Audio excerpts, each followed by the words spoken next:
네, 안녕하십니까. 반갑습니다. 이게 식사하시고 되게 힘든 시간인데 저도 강의 듣다 지쳐가지고 자장을 잘 진행하실지 모르겠습니다. 저랑 같이 진행 맡은 자장분들은 우리 울산대병원의 신은석 교수님하고 서울대병원의 구봉건 선생님이 되겠습니다.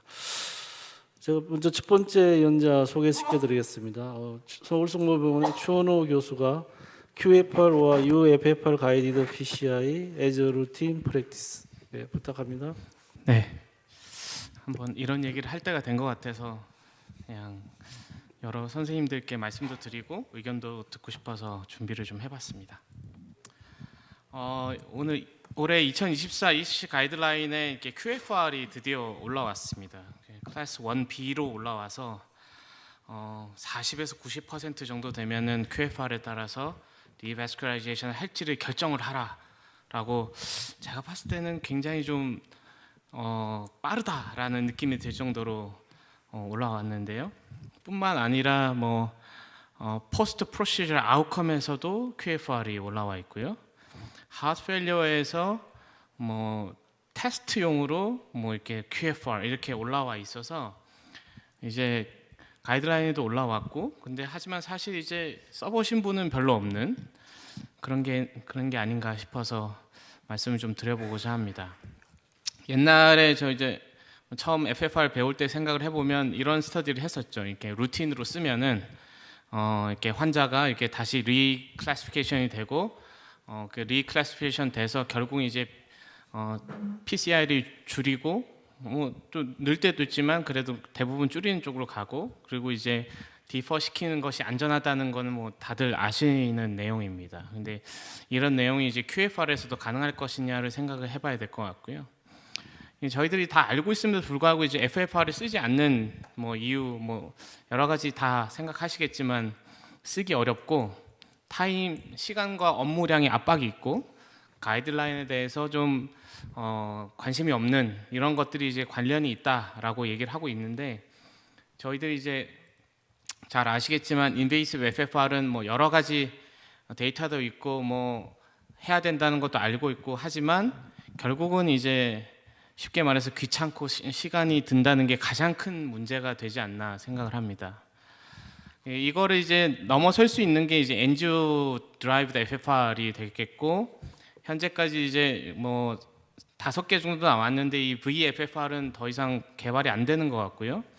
나머지 FFR NGO, 카스에서 나온 VFFR, 오늘 말씀드린 QFR, MUFFR은 이렇게 QFR과 MUFFR은 같다고 생각을 하면은 지금 이제 RCT도 진행되고 있고 앞으로 이제 저희가 이제 계속 쓰게 되지 않을까 하는 생각은 드는데 생소한 내용이고, QFR은 그래도 클리니컬 아웃컴 RCT가 2개나 나와 있어서 저기 유럽 가이드라인에 올라와 있지 않나 생각을 합니다. 엔지오 드라이브드 FFR은 쉽고 되게 빠르고 다 좋지만 생각보다 이제 가벼운 마음으로 접근을 하면은 잘 안 된다는 것을 느끼실 수 있는데, 제일 중요한 게 이제 measurable angiography를 찍어야 된다는 겁니다. 그리고 아직 이제 reproducibility에도 문제가 있고요. 아직 validation의 아웃컴이 좀 필요하고, 특히 이제 ostial regional left main에서는 좀 쓰기가 곤란한 면이 있습니다. QFR 사용하셔 보시면은 이제 저희가 엔지오 찍고 문제가 이제 팩스에 올라왔다가 이 데이터를 이제 이 장치에다 옮기고 그 다음에 이제 매저를 하게 됩니다. 근데 이제 저희 병원도 그렇지만 지금 이제 팩스에서 요거 넘기는 게 굉장히 생각보다 귀찮아서 여기서 이제 하지 말까 하는 생각을 수차례 하게 되는 생각이 있고요.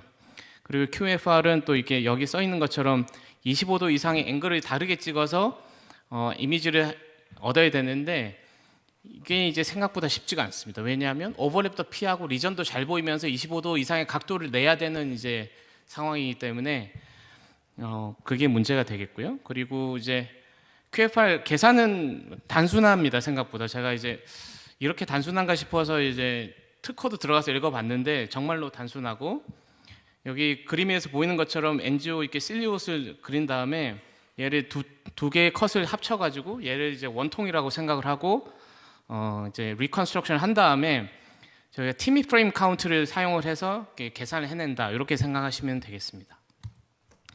그래서 이제 처음에 2016년도에 밸리데이션을 시작을 해서 이때는 열심히 검증을 해서 결국 저희들이 컨트라스트만으로 쓰는 것이 굉장히 정확하다는 것을 알게 돼서 좀 더 트리밍을 가해서 Favor to China라는 연구에서 실제 FFR과 굉장히 코릴레이션이 잘 되고 액큐러시가 92%라는 것을 보여줘서 쓸 수 있겠다 이런 생각을 만들어줬고요. Favor to Europe, Japan에서는 뭐 시간은 한 2분 정도 차이 난다. 생각보다 이렇게 많이 차이가 안 나고 액큐러시는 FFR 실제 밸류에서 보면은 보도전이라고 생각되는 0.75, 0.84에서 액큐러시가 71%로 이제 낮아서 생각보다 저희가 이제 사실은 뭐 5, 6, 5 이런 돈은 사실 FFR이 사실 궁금하지가 않고 여기가 제일 궁금한 동네인데 이 궁금한 동네에서 이제 액큐러시 좀 떨어진다는 조금 힘든 점이 있지 않나 이런 생각이 들었습니다. 그래서 2021년에 이제 라지 클리니컬 아웃컴이 나왔는데 이 스터디의 특징은 이제 여기 써 있는 것처럼 그 피지션이 보고 이거는 그냥 PCR 해야겠다 마음 먹고 그런 리전에 대해서 랜덤을 했습니다. 그래서 QFR 가이디드, 엔지오그래피 가이디드 PCR을 했고요. 결과는 QFR 가이디드 그룹이 메이스, 데스 MI, 이스케믹 드리븐 리바스쿠에이션에서 적게 관찰이 됐고 컴포넌트를 살펴보면은 MI, 페리프루셜 MI, 그다음에 리피트 리바스쿠에이션이 다 공이 감소됐습니다. 그래서 보면 아까 말씀드린 바와 같이 이제 엔지오를 보고 하겠다고 마음 먹었던 리전이기 때문에 엔지오 그룹에서는 거의 대부분 PCR을 했고요. QFR에서는 한 84% 정도만 PCR을 해서 결국 이제 엔지오에서 하겠다는 거 마음 먹은 것 중에 QFR 값을 보고 참으면은 환자가 이제 좋아진다 이런 느낌의 이제 결과라고 보실 수 있겠습니다. 투이어 아웃컴도 비슷한 결과를 보여줬고요. 그리고 이제 최근에 파이어 트라이라고 해서 그 나이 많으신 분들에서 ACS 환자에서 컴플리트 리바스케이션을 이제 피주얼리 가이디드로 했는데 그 중에 QFR을 포함한 엔지오 드라이브드 FFR을 35%에서 적용을 했다는 점도 환자한테 적용할 수 있겠다는 근거가 됩니다. 근데 이제 최근에 2024년에 그럼 제일 궁금한 QFR과 FFR이 붙으면 어떻게 되는지에 대한 결과가 나왔는데요. 아쉽게도 FFR보다는 QFR이 결과가 좋지 않았습니다. 그래서 non inferiority margin을 만족을 하지 못했고 다시 이제 메이스 컴포넌트를 보면은 FFR에 비해서 MI도 많고 스폰티너스 MI도 많고 페리프루셜 MI를 뺀 메이스도 많습니다. 그래서 아직은 QFR을 전반적으로 FFR이 대체할 수 없지 않겠나 생각을 들고 이 스터디는 이제 이전과 다르게 저희들이 이제 엔지오그래픽하게 인터미디에이트 리전을 두고 FFR과 QFR을 보고 나서 PCR을 결정한 걸로 보시면 되겠고 FFR은 45%에서 PCR을 했고 QFR은 54%에서 PCR을 해서 마찬가지로 QFR 쪽에서 QFR 값이 낮고 그래서 더 많이 PCR을 했고 그게 이제 좋지 않은 아웃컴으로 이어지는 이런 결과로 또 반복이 되고 있어서 결국은 이제 QFR의 액큐러시의 문제가 일 수도 있겠다는 생각을 하게 됐습니다. 근데 이제 뭐 QFR을 해보시면 아시겠지만 이제 이렇게 두 뷰가 나오고 나서는 그렇게 오래 걸리지 않습니다. 그래서 실시간으로 보셔도 이 동영상 길이가 이제 채 1분이 안 되는데 빠른 속도로 이렇게 쫙 구해서 이제 이것도 지겨우실 수 있으니까 이렇게 보면 금방 나오거든요. 그래서 요거까지 잘 되면은 스무드하게 가면은 굉장히 이제 쉬운데 이제 이거는 굉장히 잘 된 케이스니까요. 중간중간에 이제 문제가 있어서 재는 게 이제 중간중간에 걸립니다. 그래서 그럼 세로나 뮤 FFR은 뭐냐? 그렇게 달라진 건 아니고 그 퍼스트 제너레이션은 이렇게 원통으로 생각을 했었는데 뮤 FFR은 이제 사이드 브랜치를 생각을 해서 이렇게 깎아서 좀 더 트리밍을 해서 더 좋게 만들었다는 내용과 뷰 한 장으로 끝냅니다. 이 뷰 한 장으로 끝낸다는 건 굉장히 큰 차이가 있는데요. 이 QFR은 아까 두 뷰가 필요했는데 그 두 뷰가 적절한 이미지가 아니면 아예 시작을 못하기 때문에 그 시작을 못한다는 점에서 이제 굉장히 귀찮아지거든요. 엔조를 잘 찍어야 되기도 하는데 두 뷰가 적절한 게 나와야 되니까 어려운데 뮤FFR은 이제 이 상태만으로 바로 잴 수 있다는 이제 장점이 있겠다고도 할 수 있겠습니다. 그럼 정확도는 어떠냐? 아까 보여드렸던 페이버 투 차이나에서 보셨던 것처럼 비슷한 애큐러시를 보여주는데 그래도 여기서는 QFR이 92였던 거에 비하면 한 88 정도 약간 떨어진다. 그리고 뷰가 좋지 않으면은 조금 더 떨어진다. 이렇게 얘기를 하고 있습니다. 워크플로우는 똑같고요. 말씀드린 대로 이 한 뷰로 끝낸다는 점에서 차이점이 있겠고, 뭐 좋은 점은 프리 PCI, 플래닝, 포스트까지 다 할 수 있다는 점입니다. 그래서 가장 좋은 거는 제 생각에 이제 텐덤 리전이나 롱 디퓨즈 리전에서 이제 예전에는 여기 스텐트 하나 넣어놓고 괜찮은지 포스트 FFR 해보고 아유 별로네 이렇게 또 스텐트를 넣고 이제 탄뎀 리전에서는 결과가 잘 예측이 안 됐던 게 있는데 이거는 이제 IFR과는 조금 다르게 실제로 이제 시뮬레이션을 해준다는 점에서는 조금 더 다르다라고 말씀드릴 수 있겠습니다. 그래서 제 인터뷰에서 23년에 보면은 이제 여기 보시는 것처럼 여기 했을 때 가장 좋은 결과, 너무 많이 넣어도 싫고 적절하게 넣고 제일 좋은 결과를 선택해낼 수 있는 툴이 되겠고, 그랬을 때 포스트 PCI QFR 값이 좋은 경우가 훨씬 더 좋았다 이렇게 말씀드릴 수 있겠습니다. 근데 이제 포텐셜 에러 소스가 너무 많다는 점이 이제 이 검사의 문제가 되겠고, 하다못해 이제 환자가 IMR, 그러니까 레지스턴스가 높은 경우에도 떨어지고, 뭐 뷰가 안 좋아도 떨어지고, 여기 보시는 것처럼 초심자가 해도 떨어지고, 이렇게 여러 가지 문제가 있어서 굉장히 연습도 많이 하고 찍는 사람도 잘 찍고 그렇게 해서 이제 만들어야 되는 점에서 차이점이 있겠고, 그러니까 FFR을 하지 않고 QFR만 한다는 것이 그냥 우리가 매번 하던 거가 사라진다는 것보다는 새로운 방식으로 접근을 해야 되는 게 아닌가 생각이 들었습니다. QFR reproducibility에 대한 데이터를 보시면은 5명이 쟀는데 여기서 보시는 것처럼 이렇게 점 사이가 이제 차이점인데 인터 옵저버 베리에이션도 이렇게 많고요. 인트라 옵저버 한 사람이 2번 쟀을 때도 베리에이션이 생기고 FFR 값이 낮으면은 이런 일이 잘 생긴다라고 얘기하는 거 봐서는 엔지오피 퀄리티도 중요하고요. 그래서 아직 베리에이션이 좀 심하고 리프로듀스가 떨어진다는 점이 QFR의 단점이 되겠습니다.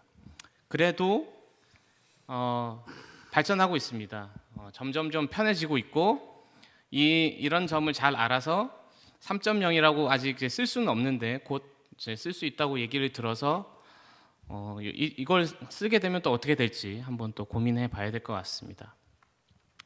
그래서 굉장히 중요한 거는 엔지오그래피의 퀄리티에 따라서 달라진다. 제가 가지고 있는 이제 FFR 레지스트리에 500명 환자의 614 리전의 이제 QFR 값을 재봤는데 엔지오그래피가 inadequate해서 QFR 자체를 잴 수조차 없는 게 40%가 넘었습니다. 그래서 저희들이 하던 대로 하면은 조금 힘들고 티미 프레임 카운트를 잴 수 있도록 엔지오를 끝까지 밟고 전체 뷰가 잘 나오고 이렇게 그림을 정말 이쁘게 찍어야만 정확하게 잴 수 있다는 점이고요.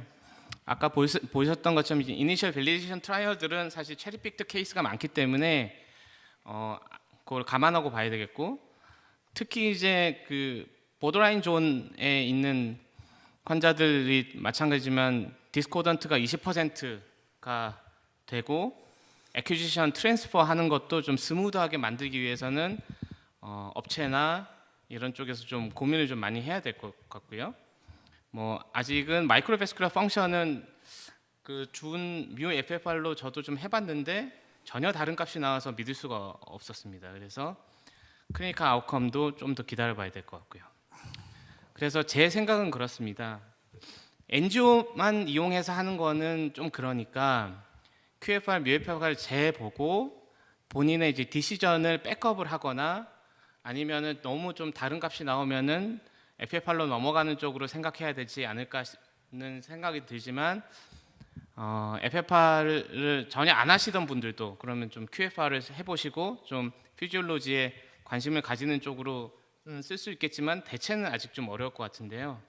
하지만 지금 현재 상황에서는 괜찮은 컨디션은 스테미, 넌스테미 하고서 힘들어 죽겠는데 거기서 FFR 제자고 하면은 좋아하는 사람 아무도 없기 때문에 non-culprit lesion 해보고 판단하는 거 괜찮을 것 같고요. 멀티베슬도 마찬가지일 것 같고요.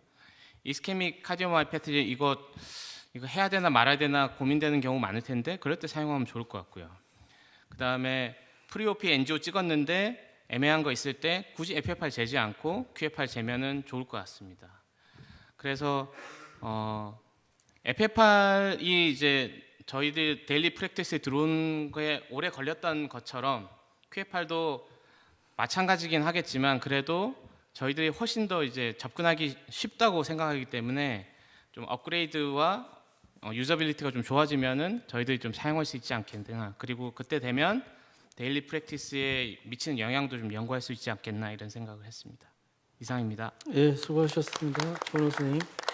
다음은 서울성모병원 이관용 선생님이 Application of AI for Image Based Physiology Assessment에 대해서 강의하시겠습니다.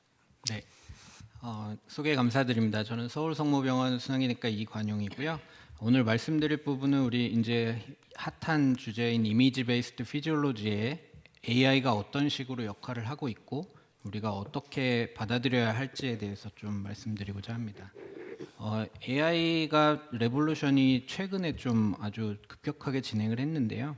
옛날에 이제 딥블루 시절 왓슨 지나서 딥러닝이 이제 핫하게 화두로 나오다가 최근에는 이제 파운데이션 모델을 통해서 챗GPT 그리고 이미지를 만들어내는 달리 그리고 언스퍼바이즈드 러닝까지 하는 세그먼트 애니싱 모델까지도 개발이 되었습니다. 이런 AI 테크놀로지를 이 속속들이 이제 우리 생활에 젖어드는데 요거를 판단할 때는 저희가 이제 이해 가능한 로직이 좀 제외된 프로세스가 들어가는 게 많아서 이게 고도화된 이 러닝일수록 머신러닝에 비해 딥러닝은 이제 이런 휴먼 인터벤션이 가해지느냐가 조금 달라지는 그런 걸 이해하시면 될 것 같고요. 그렇다면 어디까지 우리가 이것을 받아들일 것이냐 한번 생각해봐야 할 문제라고 생각하고 이런 AI 테크놀로지가 적용된 이런 소프트웨어를 받아들일 때 이 리미테이션에 대해서 정확히 좀 알고 있어야 판단을 내릴 수 있을 것이다 라고 저는 말씀드리고 싶습니다. 그래서 이런 AI 어시스티드 이미지 베이스드 피지올로직 어세스먼트들이 이제 이런 것들이 해당이 될 텐데요.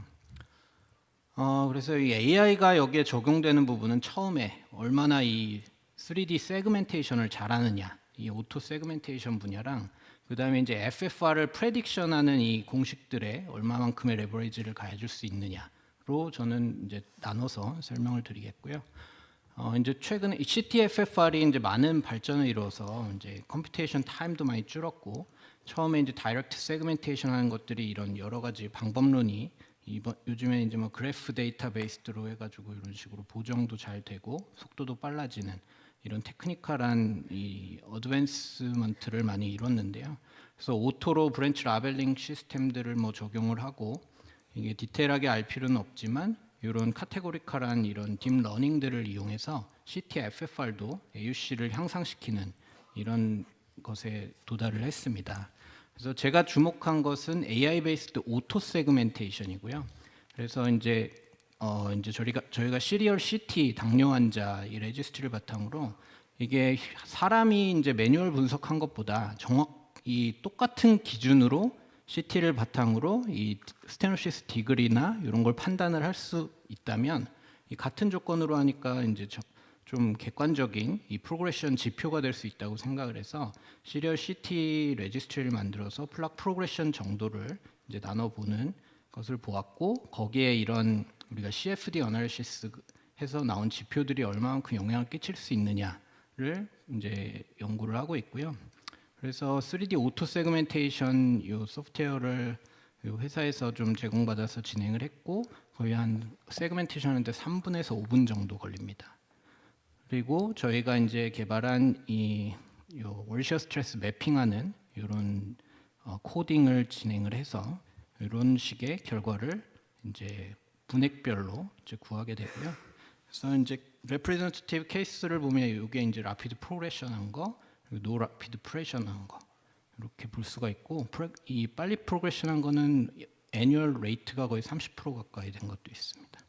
그래서 영향을 끼치는 인자들 뭐 칼시파이드 플락, 로우 어테뉴에이션 스파디, 그리고 탄뎀 리전 뭐 이런 것들이 좀 있고 제가 이제 연구하는 분야는 아직은 요 결론이 내긴 좀 어렵지만 월셔 스트레스 터타일 분포가 좀 낮을수록 마일드 CAD에서는 조금 더 프로그레션이 되는 것 같은 경향을 보였습니다. 그래서 이제 오토 세그멘테이션에 있어서는 AI를 좀 적용을 하는 것이 이제 효과적일 수 있다고 생각이 되고 이제 세그멘테이션 타임을 많이 줄일 수 있다고 생각하고 있습니다. 다음은 이제 FFR을 예측하는 데 있어서 어떤 역할을 할 수 있을 것이냐는 이 부분은 좀 언서튼티가 많은 에리어라고 생각을 하는데요. 우리가 CTFFR을 계산하는 방법부터 생각해 보면 정확한 3D 세그멘테이션이 일단은 첫 번째고 그 다음에 이제 이걸 메쉬로 변환시키고 이제 바운더리 컨디션들의 인렛 아웃렛을 다 정해줘야 되는데 거기에 이제 CFD 플로우 다이나믹스가 들어가는 거고요. 여기에 이제 레지스턴스를 어떻게 정할 것이냐까지 뭐 이런 경계 조건들의 설정값이 좀 많이 나옵니다. 이 중에 우리가 정말로 환자에서 측정한 값들은 많지가 않고요.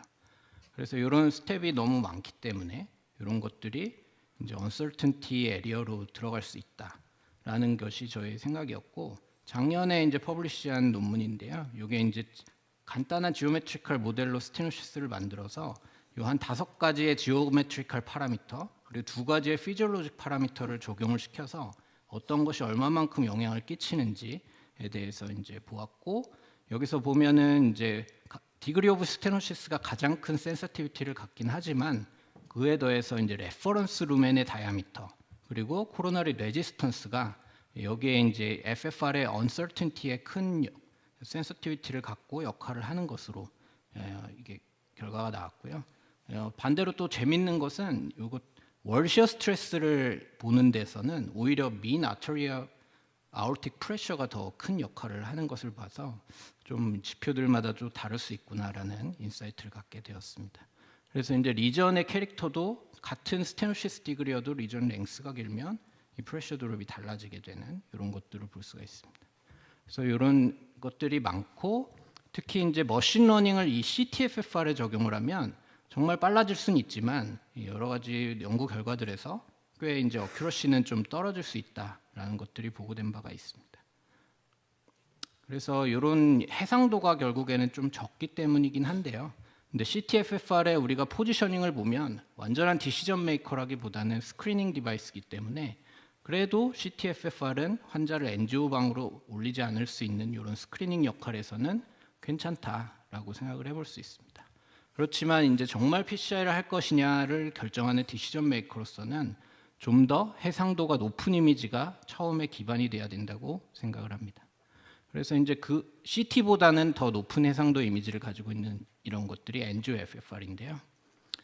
이게 뭐 다이어그노스틱 어큐러시 테스트들이 아주 많이 되었고 한 88에서 97%까지도 보고된 바가 있고 페이버 3 차이나에서 클리니컬한 이 엔지오그래피 대비해서 QFR 가이던스가 클리니컬 아웃컴을 좋게 만들었기 때문에 지금 이제 ESC에서 2024년에 클래스 1B로 레코멘데이션이 올라왔는데요. 요게 이제 뭐 미국 쪽에서는 말들이 많은데 결국에 이제 여기에 올라오게 된 코멘트를 보니까 최근 FFR 트라이얼들이 베네핏을 잘 못 가져오는 경우도 꽤 있는데 이렇게 정말 다이렉트 헤드 투 헤드 컴패리슨을 해서 클리니컬 아웃컴을 보였으니까 요거는 임상적으로 가치가 있다. 그래서 QFR을 1B로 올려놓은 것 같습니다. 그런데 이제 뭐 다른 그룹에서 이제 패트릭 서레이 그룹에서 조사를 해봤을 때는 보고된 바와 조금 다르게 AUC가 한 0.75 정도로 보고될 수는 이런 결과들도 보이는 걸 봤는데 요게 이제 제가 말씀드리고 싶은 거는 이 재는 사람에 따라 정말 달라질 수 있는 이런 소프트웨어다라고 말씀드리고 싶고 이런 인터 옵저버 리프로듀서빌리티의 문제점이 그동안 얘기된 바가 있습니다. 이런 게 왜 발생하냐면 이게 오토매틱한 이 풀 세그멘테이션이 아닙니다. 아까 CT 제가 보여드렸던 것 같지 않고 세미 오토매틱한 베슬 컨투어 ECG 게이팅 거기다가 이제 프레임 카운팅까지도 세미 오토매틱으로 되어 있어서 이거는 QFR은 아니고 다른 장비지만 이런 브랜치를 잘못 인식하는 이런 오토 세그멘테이션의 문제점들이 있어서 매뉴얼한 이 프로시저가 많이 들어갑니다. 그래서 저희도 보면 이것뿐만 아니라 이제 보더라인 존에서 AMI 그리고 뭐 탄뎀 리저일 때는 어큐러시가 아무리 우리가 잘 분석을 해도 낮아질 수밖에 없는 한계점도 있고요. 그래서 디시전 메이커로서 보다 더 해상도가 아무튼 높으면 더 좋겠고 오토매틱하면 더 좋겠다라는 생각을 해볼 수 있는데요. 거기에 이제 이 OFR, IVUS, FFR이 좀 더 역할을 할 수 있을지 좀 두고 보고 있습니다. 그래서 이제 최근에 이제 리서치 에디션들이 꽤 개발이 되었는데요. 이제 최근에 AI가 여기에 역할을 하는 거는 이 세그멘테이션 부분이 해상도가 아주 높기 때문에 이 학습만 양이 많다면 더 높은 어큐러시를 볼 수 있는 것 같습니다. 그래서 이 모델들을 다 알 필요는 없지만 결국에는 이제 조금 더 나은 이런 딥러닝 모델들을 적용함으로 인해서 이제 보다 이제 FFR 값에 더 근접한 지오메트리를 이용한 요 어큐러시들을 얻을 수 있는 이런 과정까지 온 것 같고요. 그래서 보고된 반들은 거의 AUC가 0.85 이상은 다 나오고 뭐 93, 97까지도 나오는 것들이 있어서 조만간이면 이제 활용을 할 수가 있을 것 같은데 여기도 또한 센서티비티 윈도우가 꽤 넓다는 점이 아직은 좀 극복해야 될 부분이라고 생각합니다. 또 한 가지로는 이제 리메이닝 허들이 있는데 이 OCT는 뭐 길게 봐도 75mm밖에 우리가 볼 수가 없죠. 그러니까 인타이어 베스를 볼 수는 없습니다. 탄뎀 리전에 있을 때는 특히 뭐 제대로 측정할 수는 없고 로컬 프레셔 드롭을 어쨌든 보는 거다. 그리고 타임 컨슈밍 하고 아직은 이 온사이트에서 우리가 재기에는 좀 더 개발이 돼야 된다라고 드릴 수 있겠습니다. 또한 이제 페이버 3처럼 어쨌든 클리니컬 트라이얼에서 입증이 돼야겠죠. 거기에 이제 최근에는 이제 만약에 이런 OCT나 IVUS를 로 보는 클락 캐릭터까지 넣는다면 우리가 이런 엘라스티시티나 펄세타일 프레셔, 사이클릭 스트레인까지 넣은 걸로 벌러러비티까지 보여줄 수 있으면 이제 이런 인트라비스쿨라 이미징의 역할로서 더 좋을 것 같은데 이런 FSI 같은 애널리시스는 더 많은 계산 시간이 필요하기 때문에 현실 적용에는 아직 유연하긴 합니다.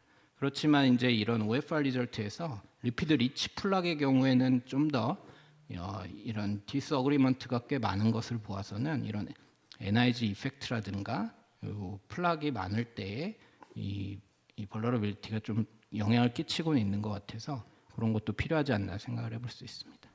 자, 이게 테이크홈 메시지고요. 그래서 오토 세그멘테이션 분야의 AI 테크놀로지는 세그멘테이션 타임을 꽤 줄여주고 이제 꽤 뭐 써볼만하다라고 생각이 되고 하이어 레졸루션 이미지를 바탕으로 하면 더 좋겠다라고 말씀드릴 수 있고 이제 이 딥러닝 모델로 어쨌든 FFR을 프레딕션하는 이 알고리즘 측면에서는 리프로듀서빌리티 이슈가 이제 엔지오그래피 베이스드 FFR도 좀 있고 좀 더 해상도가 좋은 FFR은 또 아직은 이제 로컬 프레셔를 연장해서 또 만들어야 된다는 한계가 조금 있고요. 그래서 제 생각에는 이제 향후 FFR이 베슬 FFR뿐만 아니라 이런 로컬 프레셔가 프레셔 드롭이 임상적인 가치를 두고 좀 적용할 수 있는 데이터들이 많이 나오면 그때는 요거 오롯이 로컬 프레셔 드롭의 자체로서도 좀 보는 데 있어서 IVUS OCT FFR이 큰 역할을 할 수 있지 않을까 생각하고 있습니다. 경청해 주셔서 감사합니다. 네, 좋은 강의 감사드립니다. 네. 네, 저희들 그 내용이 굉장히 헤테로지너스하지만은 이제 시간 관계상 렉처가 다 끝나고 디스커션 타임을 갖도록 하겠습니다. 다음은 전남대병원의 김민철 선생님께서 카디오제닉 샥이 있는 AMI 환자에서 루틴 에크모의 어떤 유용성에 대해서 발표해 주시겠습니다. 부탁드립니다. 예, 소개 말씀 감사드립니다. 방금 말씀하신 대로 주제가 갑자기 확 바뀌는 것 같습니다. 저는 AMI 샥 환자에서 미케니컬 세큐리티 서포트 특히 국내에서 유일하게 사용 가능한 에크모에 관해서 말씀을 좀 드리고자 하는데요. 다 아시는 것처럼 AMI 샥 환자에서 에크모 적용을 위해서 특히 샥 환자에서는 최근에 스카이 샥 클래시피케이션을 루틴 적용을 하고 있습니다. 굉장히 다이나믹한 피처를 가지고 있고 밸리데이션도 잘 되어 있습니다. 뭐 이론적으로는 저희가 약물 치료에 뭐 효과가 없거나 굉장히 진행이 빠른 경우이고 적어도 이제 이런 MCS를 적용하기 위해서는 샥으로 인한 이렇게 리버서블 인저리가 발생하기 전에 저희가 MCS를 적용하는 것이 맞다라는 생각이 드는데요. 굉장히 RCT를 진행하기가 어려운 분야라고 생각을 합니다. 그래서 국내에서 굉장히 좋은 옵저베이션 스터디가 몇 가지가 나와 있는데요. 이거는 이제 세브란스에서 안철민 선생님 진행을 했던 연구가 되겠는데 멀티센터 레지스트리인 스마트 레스큐 레지스트리를 이용을 해서 에크모를 적용된 환자들을 줄여가지고 조기에 했던 시간으로 나눠가지고 0.9시간, 2.2시간, 24시간으로 나눠가지고 조기에 할수록 좋다라는 것을 아웃컴을 보여주었었는데 물론 이제 그룹은 다 헤테로지너스합니다. 이스케믹, 난이스케믹, 샥이 다 들어있는데 주위에서 볼 거는 모든 환자가 다 스카이 D 이상입니다. 스카이 D라고 하는 거는 저희가 에크모를 안 하면은 이게 문제가 되겠다라고 이제 굉장히 이제 느끼는 그런 상황이라고 보시면 될 것 같은데요. 그래서 어떻게 저희가 애드저스먼트를 해도 이게 얼리가 좋게 나왔는데 옵저베이셔널 스터디이기 때문에 결국은 굉장히 큰 한계가 있다라고 보시면 되고요. 이렇게 얼리 그룹에서 프로파일이 대부분 다 좋게 나옵니다. 이런 옵저베이셔널 연구에서는 이제 삼성에서 진행됐던 싱글센터 연구인데 PCI 기준으로 AMI 샥 환자를 PCI 전과 후로 나눠서 봤을 때 너무 아웃컴이 좋죠. 인하스피탈 모탈리티가 28%, 컨벤셔널한 샥 환자라고 비교를 해도 너무 굉장히 좋게 나오는데 실제로 이 정도는 아닐지어도 저희가 확실하게 넣어야 되는 환자라고 판단이 되고 조기에 잘 적용을 한다면은 굉장히 이게 모탈리티를 포함한 클리니컬 아웃컴이 좋게 나올 거라고 생각은 하고 있습니다. RCT는 현재와 같이 진행이 되고 있고 지금도 진행이 되고 있는 많은 RCT들이 있습니다. 위에 세 개는 굉장히 제한점이 많았던 초창기 2019년에 나왔던 이름도 사실 ECLS 샥 1이라고 나중에 명명된 연구가 되겠고 에스크모 CS 다 하실 거고 유로샥도 하실 거고 최근에는 이 두 연구가 많이 화두가 되고 있는데요. 주로 이제 이 두 연구를 기반으로 해서 제가 에크모나 MCS 그런 타이밍에 대해서 말씀을 드리고자 합니다. 아까 먼저 보여드렸던 ECLS 샥 1 그 트라이얼인데 42명의 환자를 봤고요. 이것도 굉장히 좋은 환자들이 아마 등록이 됐던 것 같습니다. 그래서 사망률이 원먼스 모탈리티 굉장히 낮았었고 1년 동안 관찰했을 때도 차이는 없었다 정도로만 이렇게 파일럿 스터디였고요. 이렇게 말씀을 드릴 수가 있겠고 에크모 CS 연구부터 굉장히 이제 라지 사이즈드 RCT가 나오기 시작을 했는데 에크모 CS 연구는 너무 오래 걸렸던 연구입니다. 등록이 거의 10년 정도가 걸렸던 연구이고 2014년 당시에는 굉장히 획기적인 연구였습니다. 획기적인 연구였고 체코에서 이제 그 PI 센터로 진행됐던 연구인데 AMI가 62% 포함이 됐고 이니셜 락테이트가 5.0으로 굉장히 높았었죠.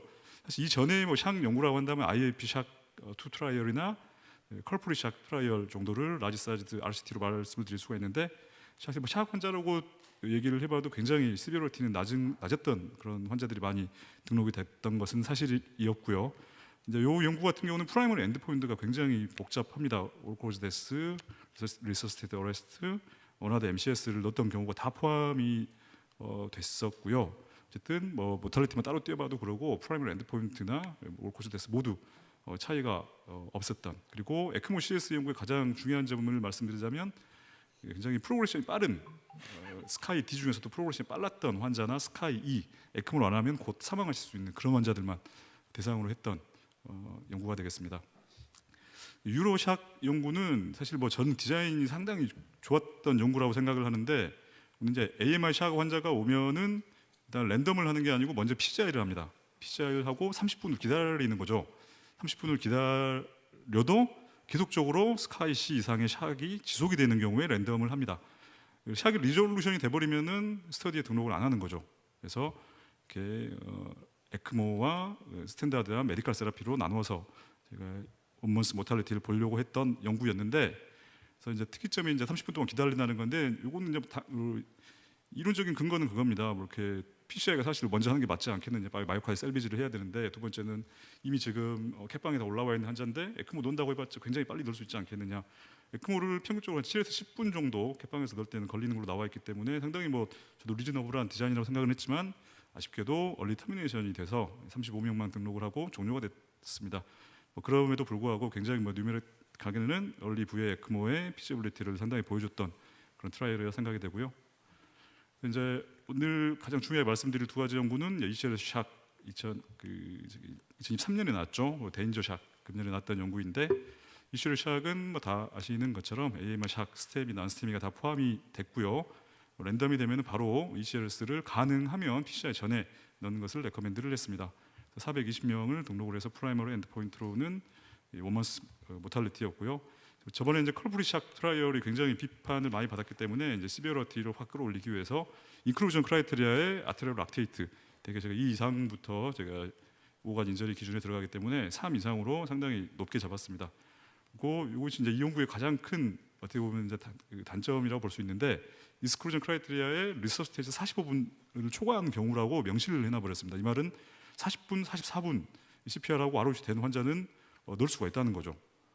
그래서 뉴럴로지컬한 다른 상태는 고려가 되지 않았습니다. 그래서 굉장히 뉴럴로지컬 모탈리티가 높았고요. 그래서 원먼스 모탈리티를 봤었고 결과는 뭐 아시는 것처럼 차이가 없게 나왔습니다. 차이가 없게 나왔고요.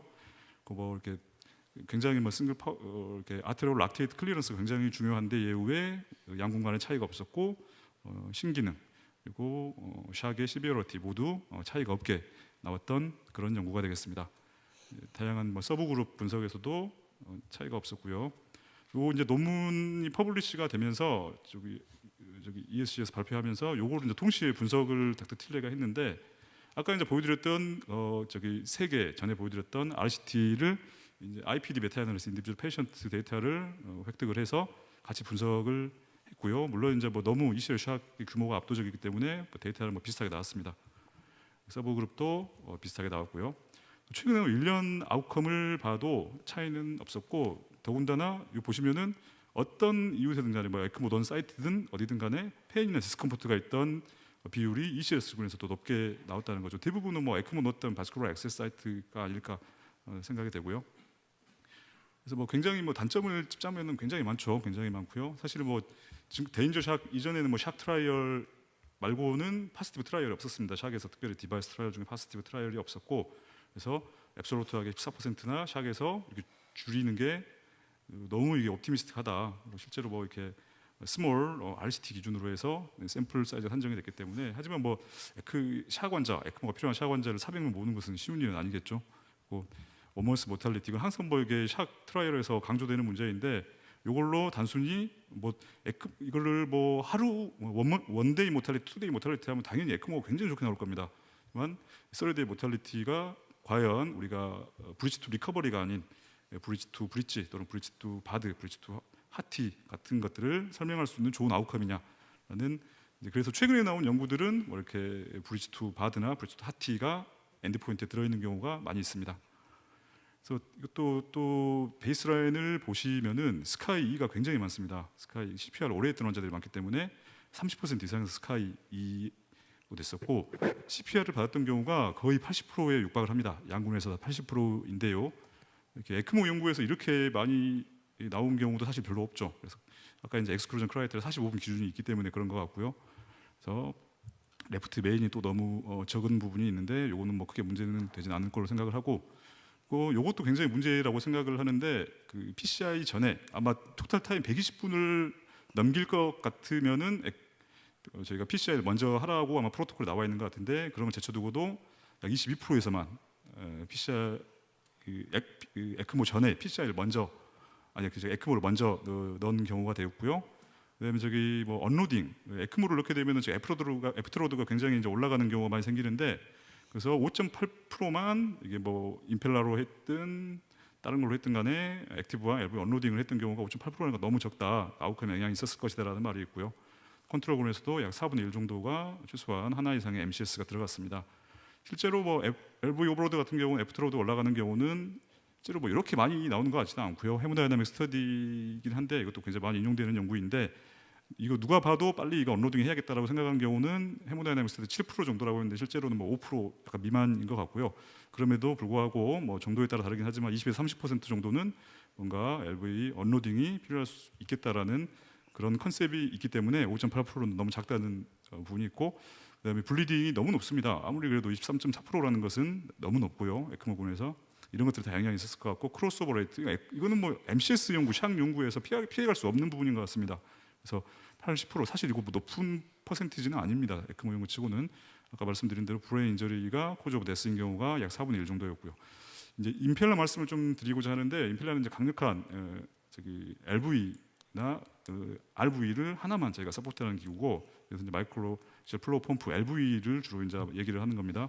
많은 레지스트리나 보험 데이터에서 IABP에 비해서 오히려 컴플리케이션이 높고 안 좋다고 나왔습니다. 그래서 데인저샥 이전에는 에크펠라, 그러니까 에크모에 언로딩하는 목적으로 많이 이렇게 홍보를 했던 것도 사실이고 업체에서.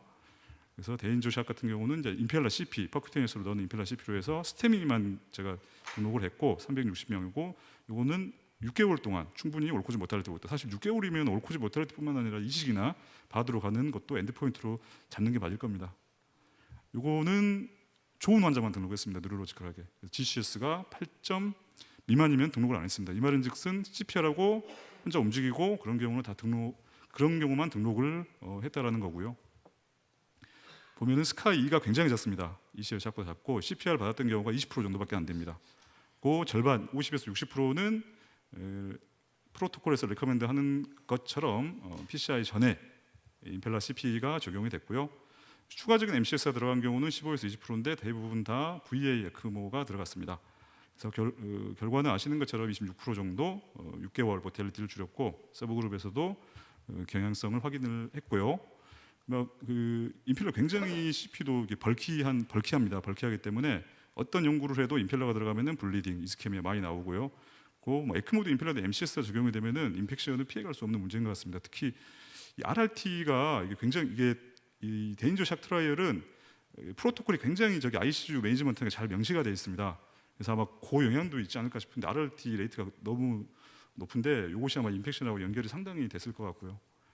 그래서 또 단점은 엘리트리티에서 차이가 없다. 덴마크에서만 효과가 있지 다른 나라에서는 차이가 없었다. 그런 것들이고, 요거는 이제 이 연구의 장점이자 제가 이렇게 피트폴이라고 한다면 할 수는 있는데, 아까 말씀드린 GCS 8점 이상의 경우만 등록했기 때문에 뉴럴로지컬 데스가 임펠라군에서 5.6%밖에 안 됐다라는 것이죠. 이건 이제 굉장히 많은 분들이 요거를 이제 크리티시즘을 갖고 얘기를 했는데, 닥터 틸레도 이제 그중 하나인데 6개월 모탈리티 이렇게 높은 게 말이 되냐. 그래서 RLT가 왜 이렇게 높냐 이제 그런 부분들을 얘기를 했고, 확실히 보면은 30대의 모탈리티 같은 경우는 비슷한데 6개월에서 확 차이가 이제 많이 벌어지기 시작합니다. 양궁간에.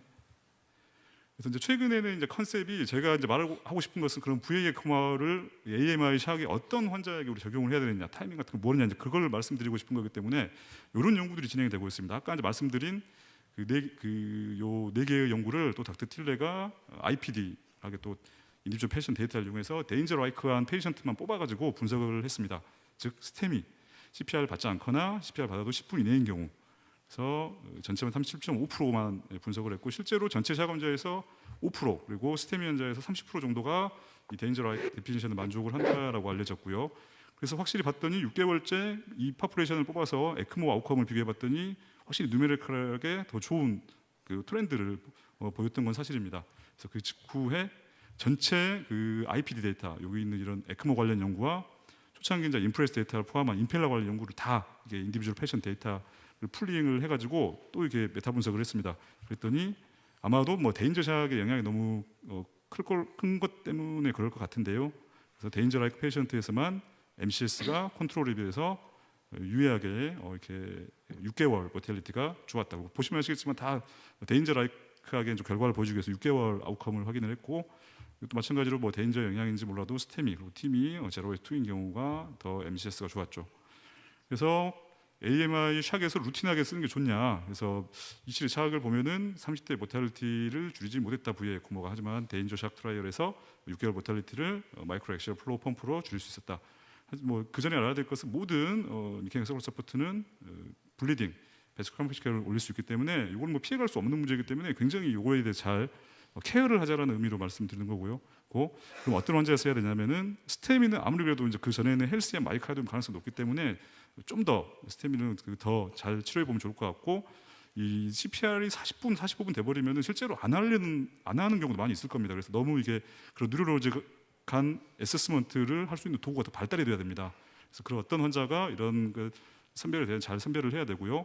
그리고 에크모가 좋냐 임펠라가 좋냐보다는 주로 이제 사실 임펠라 같은 경우는 LV 언로딩 이펙트가 워낙 강하기 때문에 그런 부분도 상당히 영향이 있었을 거기 때문에 좀 더 많은 연구가 필요할 것 같고요. 제가 더 마지막 강조하고 싶은 것은 ICU 이제 프로토콜인데요.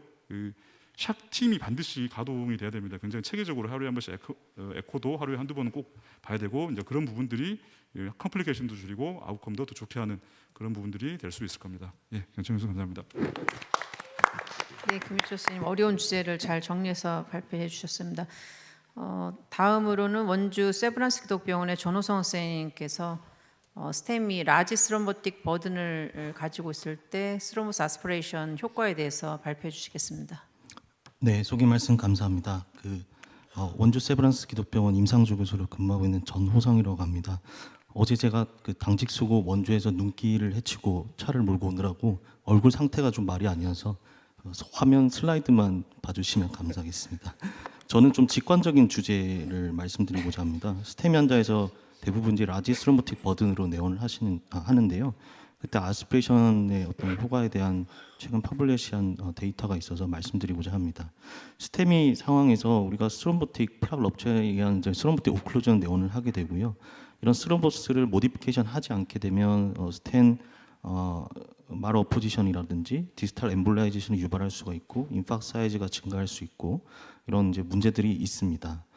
실제 이제 데이터를 봐도 라지 스롬보스 버든에서는 스몰 스롬보스 버든에 비해서 메이스의 비율이 높더라. 그리고 스몰 스롬보스 버든보다 당연히 라지 스롬보스 버든에서 노리플로의 비율이 높은데 특히 스롬벡토미를 하지 않는 경우에 노리플로 빈도가 더 높더라. 그리고 레지듀얼 스롬보스 버든이 높고 티미 플로가 떨어질수록 역시 노리플로의 위험이 높더라. 이런 데이터들이 있습니다. 대표적인 이제 연구가 타파스 트라이얼 2008년도 NEJM에 퍼블리시됐던 내용이 되겠고 네덜란드 이제 싱글 센터 스터디로 1,000명의 스테미 환자를 루틴 스로모스 아스피레이션 그룹과 컨벤셔널 PCR 그룹을 이제 비교를 했었고 당시 이제 마이카달 블러시 그레이드 0 또는 1을 프라이머리 엔드 포인트로 봤고 스로모스 아스피레이션 그룹에서 블러시 그레이드가 떨어져 있는 경우가 적었고요. 그다음에 1년째 추적을 했을 때 카디악 데스나 논 페이탈 리인팍에서도 컨벤셔널 PCI 그룹에 비해서 스로모스 아스피레이션 그룹이 더 낫더라 이런 결과를 퍼블리시했습니다. 그 뒤로 이제 2013년도 이제 테이스트 트라이얼에서 이제 멀티센터 트라이얼이었고요. 7,000명의 스테미 환자를 이제 똑같이 루틴 TA와 컨벤셔널 PCI로 비교를 했습니다. 30일째 올코즈 모탈리티를 봤는데 아쉽게도 양군 간에 이제 차이를 보이지를 않았고요. 이어서 2015년도에 토탈 트라이얼에서 10,000명의 이제 스테미 환자를 대상으로 해서 같은 전략을 비교를 해서 프라이머리 아웃컴을 봤더니 하드 엔드 포인트에서는 차이가 없었는데 오히려 30일째 스트로크이 스롬벡토밀 한 그룹이 높더라. 이렇게 이제 결과가 보고가 되어서 2008년 타파스 이후로 스로모스 아스피레이션 카테터 이용 비율이 높다가 이후 테이스트 토탈을 거쳐서 굉장히 이제 떨어지는 그런 결과를 보였습니다. 하지만 우리가 이런 IPD 메탈 애널리시스에서 테이스트 타파스 토탈 이런 메탈 애널리시스에서 CB데스가 어쨌든 뉴메리컬하게 스로모스 그레이드가 더 높은 그룹에서 유리한 결과를 보였고 스트로크는 아마 이제 토탈의 영향으로 좋지 않은 결과를 보였고요. 또 최근 이제 토탈 서브그룹 애널리시스가 하나 퍼블리시 되었는데 특히 스롬벡토미를 한 경우가 PCI만 하는 경우에 비해서 다이렉트 스탠을 했을 때는 노리플로의 비율이 훨씬 낮더라 이런 결과를 보고를 하기도 하였습니다. 그래서 가이드라인 2B에서 타파스 2A로 격상이 되었다가 2017년 테이스트 토탈을 거쳐서 현재 루틴하게 스로모스 아스피레이션을 레코멘드 하고 있지 않고 하지만 이후에 특별한 라지 랜더마이즈 트라이얼이 없었기 때문에 2023년 가이드라인에서도 토시 하나 바뀌지 않고 똑같이 내용을 얘기를 하고 있습니다. 그래서 간단히 이제 세 가지 RCT를 비교를 하면은 이제 N수에 있어서 차이가 있었고 특히 타파스에서는 다이렉트 스테인의 비율이 60% 좀 많았고 그다음에 글라이코 프로테인 2B3 이니비터 사용 비율이 굉장히 높았습니다.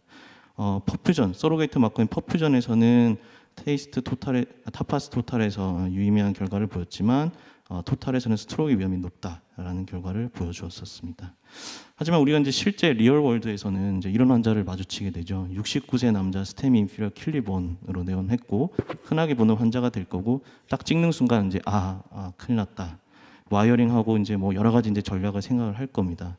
하지만 잘 되는 경우도 있겠지만 이렇게 스로모스 아스피레이션 카테터의 푸셔빌리티가 좋지 않고 이런 문제 때문에 또 리즌이 타이트한 경우에 넘어가지 않아서 벌룬을 하고 통과를 했지만 그래도 랩넌트 스로보스가 꽤 있고 디지털에 이제 스로모스 디지털 엠블라이제이션이 있으면서 뭐 PDPL까지 이렇게 다 날아가는 경우를 우리가 많이 겪게 되실 겁니다. 그래서 이 케이스는 6프렌치를 쓰다가 6프렌치 매뉴얼 스로메트가 잘 되지 않아서 뭐 FCC맛도 쓰고 스텐트로 스로보스를 이제 붙여주고 이후에 하트레이까지 사용했는데도 디지털이 RCA 있던 게 뽑히지가 않아서 7프렌치 가이딩 시스템을 바꿔서 여러 차례 해서 겨우 이제 뺐던 경우지만 트랜스미럴 인파가 이제 엠브가 관찰이 되는 그런 결과를 얻게 되었습니다.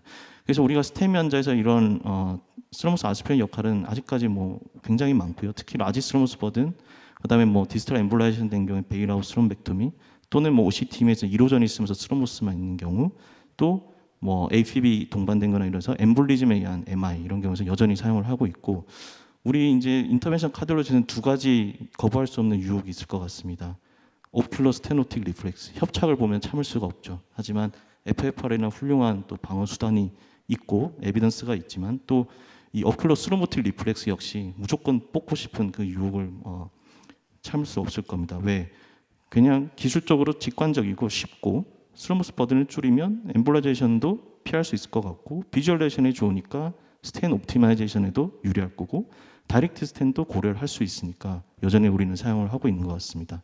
스로모스 아스피린의 리얼월드 프랙티스의 사용 비율을 보면은 스웨디시 레지스트에서 한 25%, 저희 까미르에서도 22%, 이후 2011년, 2015년 까미르 NIH에서는 약 40% 정도로 상당히 많이 사용을 하고 있고, 이런 말씀드렸던 피보탈 랜덤화이즈 트라이얼들의 문제는 스로모스 리트리버 레이시 70%, 많아도 80% 정도로 20-30%에서는 효과적으로 스로모스가 제거가 되지 않는다는 것이 되겠습니다. 그리고 앞서 얘기했던 그런 랜덤화이즈 트라이얼 중에 타파스에서는 이런 6명의 오퍼레이터에 대해서 이펙티브 스로모스 아스피레이션의 비율을 따로 분석을 했었는데 가장 좋은 사람은 뭐 85%도 뽑아냈는데 안 좋은 분은 55%로 굉장히 이런 오퍼레이터별 차이도 큽니다. 그래서 저희는 이제 이런 TA 페일러의 그러면 팩터가 뭔가 한번 스롬벡tom에 대해서 다시 생각해보자라는 개념으로 접근을 했고, 이런 TA 페일러가 마이크로 퍼퓨전과 클리니컬 아웃컴이 안 좋을 것이다. 그리고 뭔가 이런 클리니컬 엔지오그래피 프릭터가 있지 않을까, 우리 힌트를 얻지 않을 부분이 있지 않을까 이렇게 생각을 했고, 저희가 이제 1,800명의 스테미 환자를 대상으로 해서 라지 스롬보스 버든, 스로모스 그레이드가 3 이상이면서 티미플로가 1 이하로 떨어진 심텀 온셋이 12시간 미만의 스테미 환자를 대상으로 해서 페일드 TA 그룹과 석세스 TA 그룹은 이제 나눠서 후향적으로 분석을 했고, 페일드 TA 그룹은 스로모스 메테리얼이 나오지 않고 또는 여러 차례 아스피레이션 했는데 랩넌트 스로모스 그레이드가 2 이상 또는 디지털 엠블라이제이션 된 경우로 정의를 했고, 스로모스 아스피레이션 성공한 거는 잘 뽑히고 랩넌트 스로모스 그레이드도 낮고 엠블라이제이션 없는 경우로 정의를 했습니다. 나이는 페일드 TA 그룹이 좀 많았고 토탈 이스케믹 타임에서는 양군 간의 차이가 없고 그 외 데모그래픽 리스크 팩터에서도 큰 차이는 없었고, 킬리 클래스 3 좀 안 좋은 그룹이 페일드 TA도 많았고, 그 다음에 오히려 포턴트한 그런 P2Y12 이니비터는 페일드 TA 그룹에서 더 많이 사용을 하였고요. 인팔레이트 아터리의 위치가 LAD가 아닌 경우가 페일드 TA 그룹에서 60% 그리고 석세스풀에서 50%로 차이가 있었고, 저희 견에서 시행한 경우에는 다이렉트 스텐 비율은 거의 없었고, 그 다음에 글라이코프로테인 이니비터를 사용한 경우가 양공간의 거의 한 절반 이상을 차지를 했습니다. 페일드 TA 그룹의 이제 정의에 따른 이제 비율을 봤을 때 스로모스 리트리버리 되지 않는 경우가 28%인데 전체 800명에서는 한 90% 정도가 스로모스 리트리버리 됐었고요. 그 다음에 디지털 엠볼라이제이션이 43%인데 전체 파퓰레이션은 15% 정도. 그러니까 앞선 그 랜덤화이즈 트라이얼도 한 15% 정도 디지털 엠볼라이제이션을 얘기를 하는데 비슷한 결과를 보여주었고, 30일째 클리니컬 아웃컴에서 여러 가지 이런 퍼퓨전과 관련된 마커들이 다 페일드 TA에서 좋지 않았고, 마이크로바스큘라 옵스트럭션이나 인팍 사이즈가 페일드 TA에서 높았고, 또 30일째 올코즈 데스나 카디악 데스가 더 페일드 TA에서 높았습니다. 페일드 TA에 대한 프리딕터를 이제 확인했는데 인디펜던트 팩터는 이제 나이가 많을수록이었고, 그 외에 뭐 여러 가지 킬리 클래스 3 이상이거나 또는 인farct 아터리가 LAD가 아닌 RC나 썩인 경우, 톨토시티가 심하거나 칼시피케이션 심한 경우에 그런 좀 안 좋은 경향을 주었습니다. 그래서 이런 TA 페일러가 이제 이런 서로게이트 마커에 좋지 않고 클리니컬 아웃컴에 좋지 않더라. 요소가 뭔지 봤더니 나이가 많고 헤모다이내믹하게 인스테빌리티가 있거나 톨터스나 칼시파이드한 그런 리즌에서 또 LAD가 아닌 병변에서 이런 매뉴얼티의 효과가 떨어지지 않는가라고 이제 결론을 냈었고요. 다만 저희 연구는 이게 랜더마이즈 스터디가 아니라 옵저베이셔널 코호트 스터디이기 때문에 이런 컨파운더들이 많고, 다만 RCT가 스루머스 리트리버 렛이 한 70% 정도라 그러면 저희는 90% 정도로 굉장히 높았고, 하지만 이런 아직도 이 TA가 이게 다 오퍼레이터별로 다르고 다 자기만의 노하우로 진행되는 면이 있어서 그런 시스테미컬리 스탠다이제이션이 뭐 되지 않았다는 게 문제일 것 같습니다. 그래서 이제 이런 한계를 극복하고자 최근에 이제 그 브레인 영역에서는 사실 많이 사용을 하고 있습니다. 이런 메카니컬 TA 디바이스들, 크게 이제 서스테인드하게 이제 백큐음으로 해서 메카니컬 TA 스트로머스 아스피레이션하는 인디고 카트 RX 이런 기구가 있고, 또 그 외에 이제 스텐 리트리버 스트로머스 아스피레이션, 뭐 솔리테어, 트레보, 네바 뭐 이런 것들이 있는데요. 2023년에 이제 CCI 이제 치타 스터디라 그래서 이런 서스테인드 메카니컬 아스피레이션 스트로머스 디바이스를 이제 했더니 디지털 엠볼라이제이션 레이시 히스토리컬 스터디를 한 15%라면 0.7% 낮았다. 퍼퓨전이 굉장히 MBG 그레이드 3로 획도하는 비율이 거의 대부분이었다. 뭐 이런 결과를 보고를 하기도 하였고요. 그 다음에 최근에 또 이런 네바 스텐트, 즉 스텐 리트리벌 스롬벡토미를 하는 경우도 이제 이런 브레인에서는 좀 많이 사용하고 있는데, 이런 코로나리에서도 효과가 좋았다. 하지만 뭐 더 추가 랜덤 연구가 필요할 것 같습니다. 그래서 올커머 페이전트 스테미 환자에서 루틴하게 물론 스트로머스 아스피레이션 하는 거는 당연히 권장되지는 않지만, 우리가 이런 라지 스트로머스 환자거나 또는 뭐 1호전 스트로머스와 동반된 경우 엠볼리즘 또 서스텐 스트로머스에서는 분명히 우리가 셀렉티브하게 이득을 받을 수 있는 그런 파퓰레이션이 있을 것 같고요. 이런 노블 TA 디바이스에 대해서 추가 연구가 좀 필요하지 않을까 싶습니다. 네, 제 발표는 여기까지가 되겠습니다. 네, 전호성 선생님 감사합니다. 다음은 은평성모병원의 권호성 선생님께서 태그 가이디드 안티플레이트 테라피에 대해서 강의해 주셨습니다. 한 교수님 부탁드립니다. 네, 수고 말씀 감사합니다. 그 제목을 소개해 주신 것처럼 TEG 가이디드 안티플레이트 테라피 이렇게 받았는데요. 사실은 다른 앞전에 교수님들은 이제 중요한 리뷰와 인사이트 주셨는데 아직은 이 주제가 좀 임머처한 것 같아서 우선은 저희가 시행했던 연구를 좀 소개해드리고 다시 제목으로 들어가서 잠깐 정리하도록 하겠습니다. 그래서 PCI를 하고 난 환자에게 있어서 TEG를 통한 MA 측정, 그다음에 Verify Now를 통한 PRU 측정을 한 게 예후 예측에 어떤 임팩트를 갖는가, 요거에 대해서 연구를 시행을 했습니다. 다 저희 중재하시는 분들 다 공감하시겠지만 PCI하고 나서 뎁트 우리에게 너무나 중요한 금지 요격이고, 플레이틀렛을 어떻게 해서 이제 억제해야 되겠다 그랬기 때문에 테라피트 인도라는 것도 찾아내는 그런 액티비티가 있습니다. 이름에도 불구하고 뭐 뎁트 쓰고 이렇게 해도 아직도 모자름이 있는 건 사실이고요. 그래서 저희가 이제 주목한 것은 바로 트롬보 일라스틱 그래피라고 하는 TEG를 이제 주목을 했는데요. 피지올로직하게 홀 블러드 테스트가 되겠고, 직관적으로 이제 플레이틀렛과 피브린의 액티비티를 같이 평가하겠다 이렇게 되겠습니다. 그래서 클랏 이니시에이션부터 라이시스까지를 다 볼 수 있는 그런 카이네티스이고, 그 전에는 뭐 서저리나 트라우마 번 뭐 이런 데서 좀 사용을 했었는데 코로나리 PCI 환자들은 어떨 것인가 이렇게 확인했었습니다. 본 연구는 여러 단계 중에서도 여기 이제 보이는 플레이틀렛 피브린 클래스 스트렝스 PFCS라는 이 지표에 대해서 주목을 했고요. 진검에서 그려지는 그래프로 따진다면 이제 맥시멀 앰플리튜드가 되겠습니다. 그래서 MA 이렇게 부르게 되는데 본 연구에서는 이제 통상적으로 MA와 PFCS는 이제 동일하라는 거를 좀 이해 부탁드리겠습니다. 그 전부터도 이 MA 값을 어느 정도 나눠놓고 나면은 PCI 받은 환자에게서 예후 예측에 좀 분별력이 생긴다 이런 보고는 있었는데, 아무래도 뭐 넘버의 제한이라든지 팔로우 기간의 제한 등으로 어느 정도 뭐 제한 정도만 되어 있었습니다. 그래서 본 연구에서는 PCI를 받은 환자에게 있어서 PFCS를 측정하고 플레이틀렛 리액티비티 측정을 해서 그 둘 간에 어떤 인터액션이 있는지, 그다음에 이 두 바이오마커가 갖는 어떻게 보면 예후 예측에 있어서의 밸류가 어떤 것인지 요걸 이제 확인을 했었습니다. 아테리얼 시스를 꽂고 나서 샘플링을 했고요. 한 샘플링은 TEG 5000을 이용해서 MA 값을 측정을 했고, 다른 샘플링은 Verify Now를 통해서 PRU를 측정을 했습니다. 이 데이터는 진유 데이터를 사용했고 PRU와 MI가 동시에 다 측정된 환자들이 거진 대부분이었는데 2,500여 명이 있었고 그 환자를 이전에 알려져 있는 그 컷오프 밸류 PRU 같은 경우에는 208 초과를 하이군으로 두었고요. MA 같은 경우에는 68 이상을 하이로 두어서 그렇게 되면 이제 하이로우 되니까 총 4군이 만들어지게 되겠습니다. 그래서 4군을 나누어서 비교를 했고 4년째 메이스, 올코스 데스와 마이오카르 인프락션 발생, 스트로크의 컴포짓을 두었고 블리딩은 바크 메이저 크리터에 따라서 평가를 하였습니다. 다음과 같은 통계를 이제 사용했고 보정이 필요하다면 다음과 같은 변수를 또 사용해서 보정을 했습니다. 첫 번째로 이제 베이스라인 캐릭터리스틱스인데 좀 비지하지만 좀 이해 부탁드리겠습니다. 이렇게 4군을 나눠서 보게 되니까 각각 분포하는 그 환자 수는 한 이 정도가 됐었고요. PRU가 하이군으로 갈수록 어떻게 보면 당연하게도 PRU와 MA 값이 높았고 나이도 좀 많아지는 것을 통계적으로도 확인할 수가 있었습니다.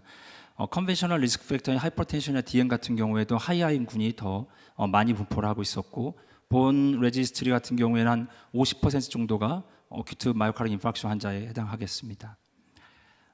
보시면 HSCRP라든지 피브리노젠, D-다이머 같은 경우도 통계적으로 유의하게 하이군으로 갈수록 더 높은 넘버를 보이고 있었고 멀티베이스 디지즈 역시도 하이군이 더 많이 분포를 하고 있었습니다. 한 90% 정도 가까운 환자들이 드러그 일루팅 스텐트를 사용하고 있었고 태원 시의 에스피린은 거진 모든 환자들 98%, 99% 처방이 되었었고 P2Y12 이니비터 같은 경우에도 거의 다 처방이 되었었는데 크로피도그렐이 메저리티를 차지하고 있었습니다. 첫 번째 저희가 보고 싶었던 PRU와 PFCS와의 상관관계가 되겠습니다. 그냥 직관적으로 보시는 것처럼 여러 점들이 찍혀 있는데 말 그대로 산점입니다. 완전히 흐트러프로 이렇게 찍혀져 있고요. 그러다 보니까 이건 상관관계가 없겠구나. 뭐 이런 거는 이제 직관적으로도 확인될 것 같습니다. 실제로 피어스만으로 보더라도 뭐 워낙에 점이 많으니까 2,000개가 넘으니까 통계적인 P는 이렇게 나와 있지만 코에피션시가 0.07에 불과하기 때문에 뭐 통계적으로는 위크한 코릴레이션을 갖고 있다. 아니면 어떻게 보면 실질적으로는 상관관계가 없다. 이렇게도 표현해 볼 수가 있겠습니다. 그다음에 하이 PR을 예측하거나 어소시에이션이 있는 것은 어떤 인자가 있겠느냐를 이제 봤는데요. 나이가 AG가 되겠고 CKD, 어니미아 같은 경우가 보정을 했을 때도 아드레이셔가 올라가는 거 확인할 수가 있겠고 반대로 메일, 디스리피디미아, 그다음에 인덱스의 MI 프레젠테이션, 포톤2 P2Y12 이니비터를 사용했을 때는 리버스 어소시에이션이 있었습니다. 또 요거를 이제 하이 PFCS 피노타입과 어떤 팩터들이 또 어소시에이션이 있겠느냐 보았더니 어니미아, 인덱스의 MI 프레젠테이션, 그다음에 WC나 플레이틀 넘버가 올라갈수록 멀티베슬 디지즈인 환자들 아니면 HSCRP나 피브로니즈 올라가면 올라갈수록 MA 값도 같이 올라가는 것을 확인할 수가 있었고 반대로 메일이라든지 프리비어스 MI였던 환자들 캐슘 채널 블로커의 사용이라는 것은 그거 보면은 이제 리버스 콜레이션 한다 이렇게 되어 있습니다. 그래서 앞전에 뭐 MA가 PFCS가 하이 PR을 예측하지 못했고 PRU가 역시 하이 PFCS를 예측하지 못했다 이렇게 좀 말씀드릴 수가 있겠고 각각이 어소시에이션되고 프리딕션 게 다소 다르다 이렇게 말씀드리고 싶습니다. 그다음에 이 본 그래프는 PRU 값과 MA 값이 본 코호트에서 메이스에 대해서 어떻게 예측되는가를 스플라인 커브를 통해서 보았던 것인데요. PRU가 10씩 증가할수록 해저드 레이셔 1.04씩 메이스 발생이 증가하고 있었고 MA 같은 경우 1씩 증가할수록 해저드 레이셔 1.03으로 통계적으로 유의하게 메이스의 발생이 리스크가 올라가는 것을 확인할 수가 있습니다. 좀 재밌었던 점은 저희가 이제 PRU 208하고 MA 68을 이전 문헌 그대로를 갖고 왔었는데요. 본 코호트에서도 굉장히 그 변곡점이 그 전에 알려있던 값과 굉장히 유사하다는 걸 알 수 있었고 그래서 본 연구에서 그 컷오프 밸류를 잡은 것이 릴라이블 하겠다 이런 인사이트도 받았습니다. 키 그래프 중에 하나가 되어 있는데 아까 말씀드렸던 4년째 메이스를 관찰했는데 하이였던 군이 19.3%로 가장 많은 이벤트 발생을 보이고 있었고 로우가 7.5로 가장 낮습니다. 그리고 중간에 해당했던 군이 말 그대로 중간에 그냥 비슷하게 이벤트 발생을 보이고 있었고 이러한 현상은 올코스 모탈리티도 똑같이 이루어지고 있었습니다. 메이저 블리딩 같은 경우에는 1.9%에서 3.5% 정도 분포하고 있는데 이건 통계적으로 이제 차이가 없었습니다. 그리고 요 네 군을 어떻게 보면 이제 컨비네이션식으로 이제 하나하나 이렇게 비교를 해서 봤더니 메이스 발생의 경우 같은 경우에는 이게 노멀 PR인데 어떻게 보면 이제 로우 PR 같은 말 되겠습니다. 로우에 있던 군에 비해서 하이인 군이 어저스트를 했을 때도 해저드에서 1.95로 리스크가 상당히 높다. 그다음에 HPR을 보였던 같은 군의 환자를 할지라도 로우 PFCS 군에 비해서 하이 PFCS 군이 이벤트 리스크가 높다 이렇게 확인할 수가 있었고 이런 현상은 올코즈 데스도 똑같이 반복되고 있었습니다. non-fatal stroke 같은 경우에는 하이 PFCS를 피노타입을 갖는 환자를 하더라도 플레이틀렛 리액티비티에 따라서 리스크가 좀 달랐었고요. 좀 흥미로웠던 점은 메이저 블리딩이 되겠는데 로우 PFCS 군이죠. 그러니까 어떻게 보면 이제 클라스 스트렝스가 좀 묽었던 환자들인데 이런 경우에 플레이틀렛 리액티비티가 낮았던 군에 비해서 높았던 환자들이 블리딩을 적게 생긴다. 어떻게 보면 그럴 수도 있겠다. 좀 그런 인사이트를 받았습니다. 그다음에 PFCS와 하이 HPR과 하이 PFCS 군을 한 군으로 두고 나머지를 그냥 다 디아돌스로 줘서 이렇게 비교했을 때 하이인 군이 나머지에 비해서는 리스크가 발생이 많았고 그런 것들은 메이저 클리니컬 서브그룹 되는 것들도 컨시스트하게 결과를 보이고 있었습니다. 그다음에 그러면 이전의 컨벤셔널 리스크 팩터와 이제 이걸 애드했을 때 우리가 어떤 퍼포먼스를 좀 더 가치가 있겠느냐를 요 ROC 커브와 함께 C 인덱스로 살폈는데요. 보라 색깔이 에이지와 섹스만 갖고는 C 인덱스가 0.598이었고요. 여기에 우리가 다 알려져 있던 컨벤셔널 리스크를 썼더니 C 인덱스가 0.719였습니다. 그다음에 거기에 하이 PFCS와 HPR 피노타입을 얹었더니 바이오마커를 얹었더니 C 인덱스 0.714로 껑충 뛰는 걸 알 수가 있어서 이런 것들을 재서 바이오마커를 사용하는 게 프로노스틱 밸류를 좀 높이는 방법이 될 수가 있겠다 확인했었습니다. 그래서 본 연구를 서머리업하면은 리얼월드 PCI에 있어서 40% 환자들이 하이 PFCS를 나타내고 있었고 로우 PFCS 피노타입에 비해서 하이 PFCS 피노타입 환자들이 리스크 프로파일이 더 많이 분포하고 있었다. PFCS 자체가 HPR을 예측하지 못했고 그거 역으로도 그거는 그렇지 않았다. 그 다음에 두 바이오마커의 연관관계는 상당히 위크한 콜리레이션을 보이고 있었다. 되겠습니다. 그 다음에 하이 PFCS와 HPR 피노타입 같은 경우는 메이스 발생에 어디티브한 이펙트를 보이고 있었고 그래서 양자를 다 가진 군이 가장 메이스와 올코즈 데스에 대해서 리스크가 가장 높았다는 걸 알 수가 있었습니다. 그리고 이제 이미 우리가 잘 사용하고 있었던 또는 공부하고 있었던 HPR 환자라 할지라도 그 안에서도 로우 PFCS 환자군에 비해서 하이 PFCS 환자군이 리스크가 높다 이렇게 확인되었습니다. 그래서 이제 본 연구는 다시 한번 이 TEG 같은 걸 통해서 PFCS를 그러니까 클래스 스트렝스를 측정하는 것이 어떻게 보면 가치 있고 또 이 앞으로의 트롬보 이스케믹 리스크를 예측하는 중요한 인디케이터로 작용할 수 있겠다는 것을 보여줬습니다. 그래서 향후 이런 TEG 가이디드 엔티트롬보틱 트리트먼트가 우리에게 어떤 실효로 다가갈 수 있지 않나 이런 연구가 필요하겠다 이렇게 제언을 했었습니다. 본 연구는 올해 초에 2024년 초에 유러피안 저널에 이제 게재가 됐었고요. 당시에 영국의 혈전학회 이끄시는 분 중에 한 분이신 다이아나 선생님이 에디토를 주셨는데 굉장히 중요한 파인딩을 발견한 것 같다 이렇게 좀 축하를 주셨었고요. 우리가 이미 뭐 콜레스테롤, 인플라메이션, 플레이틀렛 이건 항상 이그제미션 하고 있는데 코로너리 환자에게 있어서 알듯말듯 계속 이 코아귤레이션 시스템에 대한 어세스먼트는 우리가 늘 부족한데 여기에 있어서 코아귤레이션 시스템과 플레이틀렛을 동시에 이 평가하는 이런 맥락이 굉장히 중요했고 앞으로도 이렇게 유효할 수가 있겠다 이렇게 평가를 주셨습니다. 다시 이제 제목으로 돌아와서 PCA 받은 환자에게 있어서 TEG 가이디드 엔티플레이트 테라피가 현재 어느 스테이터스에 있는가 이렇게 좀 살펴보았는데요.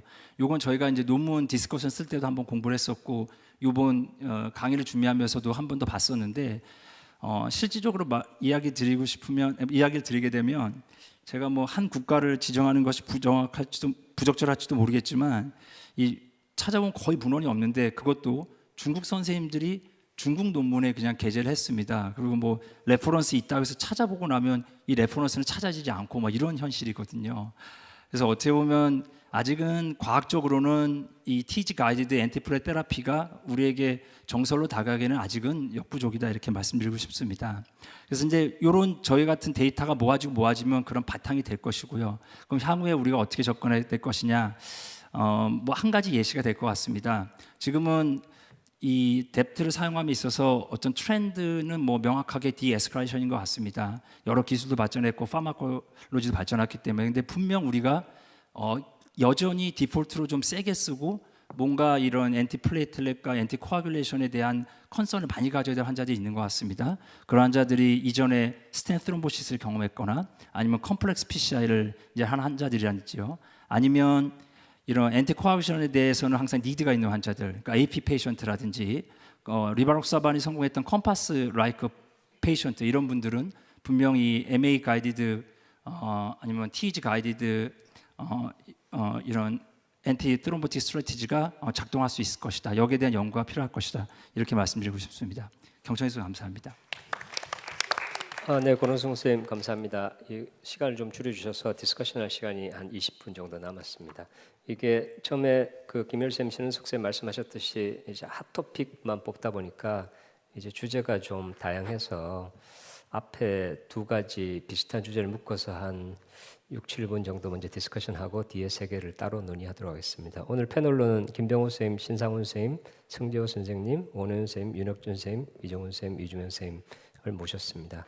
먼저 뭐 패널 선생님께서 이 두 주제에 대해서 코멘트나 질문 있으면 진행해 주시면 감사하겠습니다. 제가 그 추은호 교수님 강의 정말 감명 깊게 잘 들었습니다. 근데 기본적으로 이 모든 이 그 시스템들은 AI 베이스든 뭐 머신러닝 베이스든 대전제는 넌 하이퍼레믹이다가 대전제고 실질적으로 이 넌 하이퍼레믹 상태에서 우리가 예측 모델을 만들 때 있어서 아까 보드라인이 이제 71%고 그다음에 오퍼레이터 베리에이션이 굉장히 심하고 그리고 아웃컴에 있어서 사실 거의 다 2months 이내에서 벌어지는 바가 있어서 기존의 페임 트라이얼이랑은 좀 많이 다른 부분이 관찰이 됩니다. 근데 제가 좀 의문이 되는 거는 우리가 이제 어떻게든 인베이시브 코로너리 엔지오그래피를 찍었고 그리고 환자한테 있어서 컨퍼머티브 스터디를 진행하는 데 있어서 이렇게 애매한 리절트를 알려주면 그것이 어떤 그런 검사로서의 툴이 온전한가가 좀 의문이고요. 그래서 아까 말씀하신 대로 저도 그러면 엔지오까지 찍었을 때 가이딩을 넣고 와이어링을 하고 그 다음에 약물 주입하는 그 과정의 귀찮음과 그리고 이 결과의 리절트를 트레이드오프 했을 때 과연 그게 같이 있을 만한 건가가 좀 굉장히 의문이 듭니다.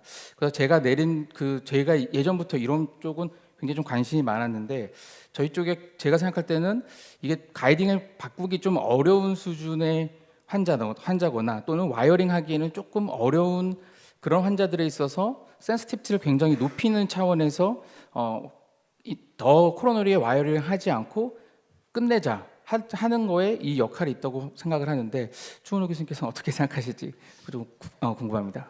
저도 처음에 비슷하게 생각을 했는데요. 근데 그런 환자들의 코로나리를 쭉 펴서 걔가 컴퓨테이션을 할 수 있을 정도로 만들기가 쉽지가 않더라고요. 그러니까 와이어링 하기 싫은 혈관은 뻔하지 않습니까? 칼시피케이션 심하고 톨슈스들이 심한데 걔가 이제 AI가 그 가정을 내리기에는 재보면 다 이상하게 나오더라고요. 그래서 참 저도 지금 고민이 되는 부분이 그런 것 같고요. 그래서 제가 아까 말씀드렸던 것처럼 지금 현재 상황에서는 그런 쪽에 좀 난 것 같고 FFR을 하기 힘들 정도의 혈관은 QFR도 제대로 나올 것 같지는 않습니다. 현재 상황은 그런 것 같습니다. 네, 질문 하십시오. 네.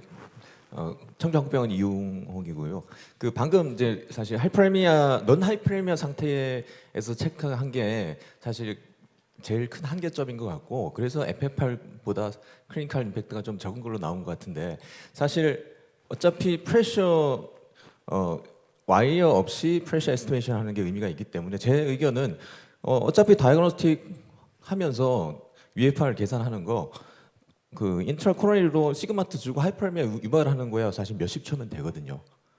가이딩을 바꾸지도 않고 와이어링 할 필요 없고 그냥 다이그노스틱 안지오 하면서 시그마트 한 번 주고 한 번만 더 NGO만 더 찍으면 그걸 베이스로 해서 UFR 값을 계산을 하면 훨씬 더 릴라이블한 데이터가 나오지 않을까요? 그것도 그 개발자들이 이미 했는데 비슷하다고 나와가지고 네, 선생님 그러면 네 이대서울병원 신상훈입니다. 같은 맥락에서 질문을 좀 드려보면은 사실 QFR 같은 경우에는 그래도 양쪽에서 뭐 30도 정도의 각도를 주고 찍었는데 UFR은 그거를 하나의 뷰를 가지고 한다는 건 저희들이 항상 걱정하는 3D에서 봐야지 된다는 혈관을 2D에서 그냥 프레셔를 잰다는 건데 그게 장점이 있는 건가요? 그게 이제 저도 그 생각하는 게 그렇습니다. 근데 그 두 뷰를 만드는 게 저는 어렵더라고요. 예, 그러니까 걔가 좋아하는 뷰면서 나도 좋아하는 뷰를 만드는 게 되게 쉽지가 않아서 그래서 저는 뮤 FFR이 아까 말씀 안 드렸는데 뮤 FFR 하다가 마음에 안 들면은 다른 뷰 끌어와서 원래 QFR 하던 식으로도 할 수 있더라고요. 이제 마음에 안 들면 그렇게 할 수 있는데 이제 말씀드렸다시피 이미 가지고 있는 데이터를 만약에 활용을 하겠다. 뭐 스테미 하다가 막 찍었어요. 근데 두 뷰가 안 찍혀 있는 경우가 저는 허다할 거라고 보고 그러면은 못 재지 않습니까? 네, 그런 경우를 위해서 뮤에파일이 저는 필요하다고 저는 생각을 하고 있습니다. 선생님 실제로 QFR하고 뮤에파를 분석을 해보면 저희가 마치 3D를 2D로 보면 저희 그 유명한 그림 있지 않습니까? 이렇게 보면 이렇고 저렇게 보면 뭐 요거 그 추은호 선생님 쓰시는 그런 경우 실전에 거의 없습니다. 실제 루멘 프로파일 거의 비슷하고요. 오히려 투 뷰를 써서 콜 레지스테이션을 잘못하면 그게 더 에러의 소스가 될 수 있어가지고요. 뮤에파 생각보다 굉장히 정확합니다. 그리고 분석 속도가 상당히 빠르고요. 애매한 두 가지 뷰를 잘못 콜 레지스테이션 하느니 베스트 한 뷰로 뮤에파를 빨리 분석하시는 게 훨씬 나을 수 있습니다. 제일 장점은 프레임 카운트를 또 오토메이션에서 해주고요. 그래서 NGO를 잘 치는 게 너무 중요하다는 걸 이제 해보면 하면 할수록 느끼고요. 말씀하신 대로 하나로 했는데 0.85 나왔는데 두 개 합쳤을 때 6.5로 변신하고 이런 경우도 있습니다. 그래서 참 아직도 이렇게 어떤 색인지는 저도 아직 좀 잘 몰라서 이렇게 좀 디스커션 했으면 좋겠어서 말씀드렸습니다. UFR 그때 이제 데모로 저번에 K식 라이브 때 한번 그때 시연도 해보고 했었는데 그 생각보다 되게 좀 정확해서 저도 조금 약간 놀라긴 했고 이게 이제 굉장히 좀 너무 편리한 와이어 베이스드에 저희가 굉장히 익숙한 병원이라고 생각하는데 만약 UFR이 되면 일단 포스트 프로시저 에발루에이션을 정말 정확하게 할 수 있겠다. 그래서 뭐 렘넌트 신텍스 같은 거 잘 측정할 수 있겠다 이런 생각도 하고요. 그 다음에 이게 이제 벌룬하고 최근에 왜 DCB로 피니시 할지 말지 그런 거 결정할 때도 굉장히 도움이 되더라고요. 사실 이제 벌룬하고 이제 다이섹션 만든 상황에 다시 와이어 넣어서 피지올로지 어세스하는 거는 정말 엑스퍼트 아니고 하기 쉽지 않을 것 같은데 그런 경우라면 이게 와이어 베이스드 FFR하고는 이제 편리도는 비교할 수 없을 것 같습니다. 그래서 UFR이 조금 이제 저희가 경험을 조금 더 쌓아가면 지금 이제 경험해 보신 이주명 생이 좀 약간 이런 면에서는 항상 좀 약간 좀 비판적으로 보는 분인데 정확도가 저 정도 이제 믿을만하다 이런 이야기 하는 거 보면 실제로는 꽤 활용도가 높지 않을까 뭐 저는 그렇게 기대합니다. 그리고 저는 그냥 이건 그냥 코멘트인데요. 어떤 진단적 검사든 인위적인 컷오프 근처에서는 정확도가 떨어질 수밖에 없습니다. 근데 더 중요한 거는 그나마 그 정확도가 떨어지고 메저먼트 베리어빌리티가 저희 비주얼 어세스먼트보다 훨씬 낮고 인베이시브 FFR을 잘못 측정하는 것보다 오히려 더 나을 수도 있다는 점은 좀 고려해야 될 것 같고요. 환자가 이미 들어왔는데 왜 더 정확한 검사를 놔두고 이거를 굳이 해야 되느냐라고 물으시는 선생님들의 대다수가 실제 프랙티스에서 인베이시브 FFR을 많이 안 쓰시는 분들도 많이 있습니다. 지금까지 트라이얼 결과를 보면 비주얼 어세스먼트보다 요 NGO FFR 베이스드가 아웃컴이 더 좋고요. 인베이시브 FFR보다 아웃컴이 조금 더 나쁘지 않습니까? 인베이시브 FFR이 아주 익숙한 센터라면 그냥 FFR 쓰시면 되는데 그렇지 않은 센터라면은 비주얼 어세스먼트보단 QFR이든 UFR을 쓰시는 게 훨씬 합리적인 디시전일 것 같습니다. 네, 그 다음으로 넘어가기 전에 이관용 쌤, 그 준호 쌤이 뭐 여러 가지 얘기를 많이 해주셨고 지금 뭐 QFR도 이제 버전 3 되면서 거의 이제 뭐 AI 파워드 됐고 MUFR은 원래 베이스가 이제 AI enabled 아니고 AI 파워드 이제 애널리시스 시스템인데 이제 AI가 이 분야에서 도대체 어디로 가야 되나요? 골이 도대체 어딜까요? 어려운 질문을 저한테. 네, 그 앞서 질문이랑 같이 제 의견을 좀 드리면은 이제 일단은 이제 우리가 오토 QCA 하는 것들도 요즘에 나오는데 꽤 쓸모가 있지 않습니까? 그래서 이제 2D여도 오토로 이게 잘만 잡아주면 그동안 하던 프랙티스보다는 도움이 될 수 있다고 생각을 하고 이제 3D로 이렇게 만들어서 FFR 예측하는 장비들도 이게 방법론적으로는 둘 다 조금씩 다르겠지만 이제 결국에는 이것들도 뭐 완벽한 뭐 CFD를 적용하고 이런 것들이 아니고 결국에는 이제 수식을 계산을 하면서 정말 좀 빠른 칼큘레이션으로 이렇게 좀 서메이션 한 거거든요. 그런 것들의 아웃컴이 어떠냐 이 정도인데 장단점이 좀 있는 것 같습니다. 장단점이 있고 이런 과정이 오토메이션이 돼서 정말 이제 옵저버들에 따라서 정말 달라지는 포션이 줄어드는 데 있어서는 AI가 큰 역할을 할 것이다라고 생각하고 이게 뭐 지금 나오는 것들이 이제 클래스 1 뭐 이렇게 올라오는 이유가 제 생각에는 이제 뭐 써볼만 하다라고 권고를 할 수 있다라고 생각하고 무조건 뭐 모든 케이스에 이걸 써라는 아닌 것으로 생각이 되는데 그래서 제가 말씀드린 것 중에 이제 모달리티마다 한계가 있고 이렇게 꽤 해보고 나면 그거의 한계점에 대해서 좀 인지를 하니까 좀 이 값은 좀 이 케이스에서 이상한데라고 이제 생각을 했을 때 뭐 왜 이렇게 나왔구나라고 생각을 할 수 있을 정도의 경험이 좀 바탕이 되면 좋은 툴로 사용할 수 있을 거라 생각합니다. 네, 뭐 개인적인 생각이긴 하지만 결국 AI가 뭐 이 각각의 툴을 이제 조금 더 좋게 하는 것도 있지만 엔저 찍어가지고 이건 그냥 프레셔의 재고, 이거는 NHPR 쓰고, 이건 엔저 FFR로 되겠다. 뭐 그렇게 이제 디스크리미네이션 해주면 저희 인생이 훨씬 더 편해질 것 같긴 합니다. 네, 저희 한 8분 정도 남았는데요. 이제 세 가지 남은 토픽도 이제 좀 다양하긴 한데 MI하고 태그에 관해서 또 세 분 연자분들께 질문이나 코멘트 해주시면 감사하겠습니다. 지금 김민철 교수님 발표하셨던 데인저 샥 트라이얼 관련해서 그냥 제 궁금증과 코멘트 하나 하고 싶습니다. 그 데인저 샥 임펠러가 예후가 더 좋다고 나왔었는데 실제 미국에서는 이 임펠러가 조금 오버 유즈되는 경향이 있는 것 같습니다. 그 샥이 아닌 환자의 하이 리스크 PCI 때 선제적으로 임펠러를 넣는 전략이 뉴트럴한 예후를 보였음에도 불구하고 너무 많이 과용되는 것 같고요. 데인저 샥에서 컴플리케이션 레이트가 압도적으로 높았는데도 좋은 예후가 나왔던 거는 그만큼 컴플리케이션 매니지먼트가 잘 됐기 때문이 아닌가 싶습니다. 우리나라에 임펠러가 없는데 에크모 상황에서 컴플리케이션 때문에 안타까운 사례들 너무 많이 보고 있는데요. 특히나 블리딩 예방 차원에서 그 전남대 쪽에서 어떻게 하고 계시는지 팁 좀 공유해 주시면 감사드리겠습니다.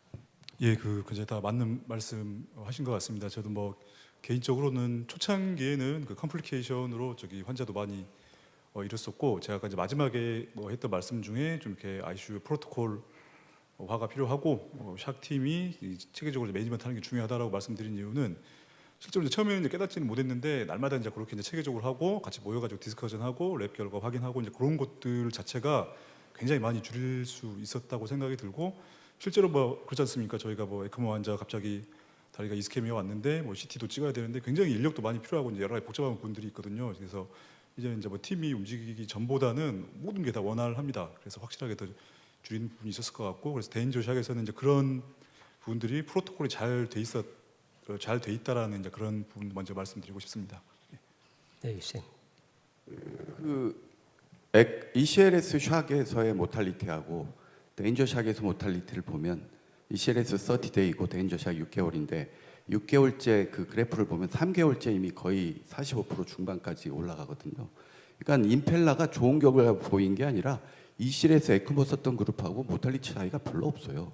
더 좋은 환자들에다 넣었음에도 불구하고 메디컬 세라피 항군이 50%대로 넘어가면서 더 안 좋게 나온 거죠. 그러니까 고민인 거죠. 더 좋은 환자들한테 썼는데도 거의 비슷한 모탈리티를 보이고 있단 말이죠. 그러면 MI 환자 샥으로 왔을 때 에크모를 넣을 거냐 임페라를 넣을 거냐에 대한 고민을 심각하게 하지 않을 수 없죠. 코스트 이펙티브니스도 훨씬 떨어지는 이런 상황에서 김민철 선생님 어떻게 생각하세요?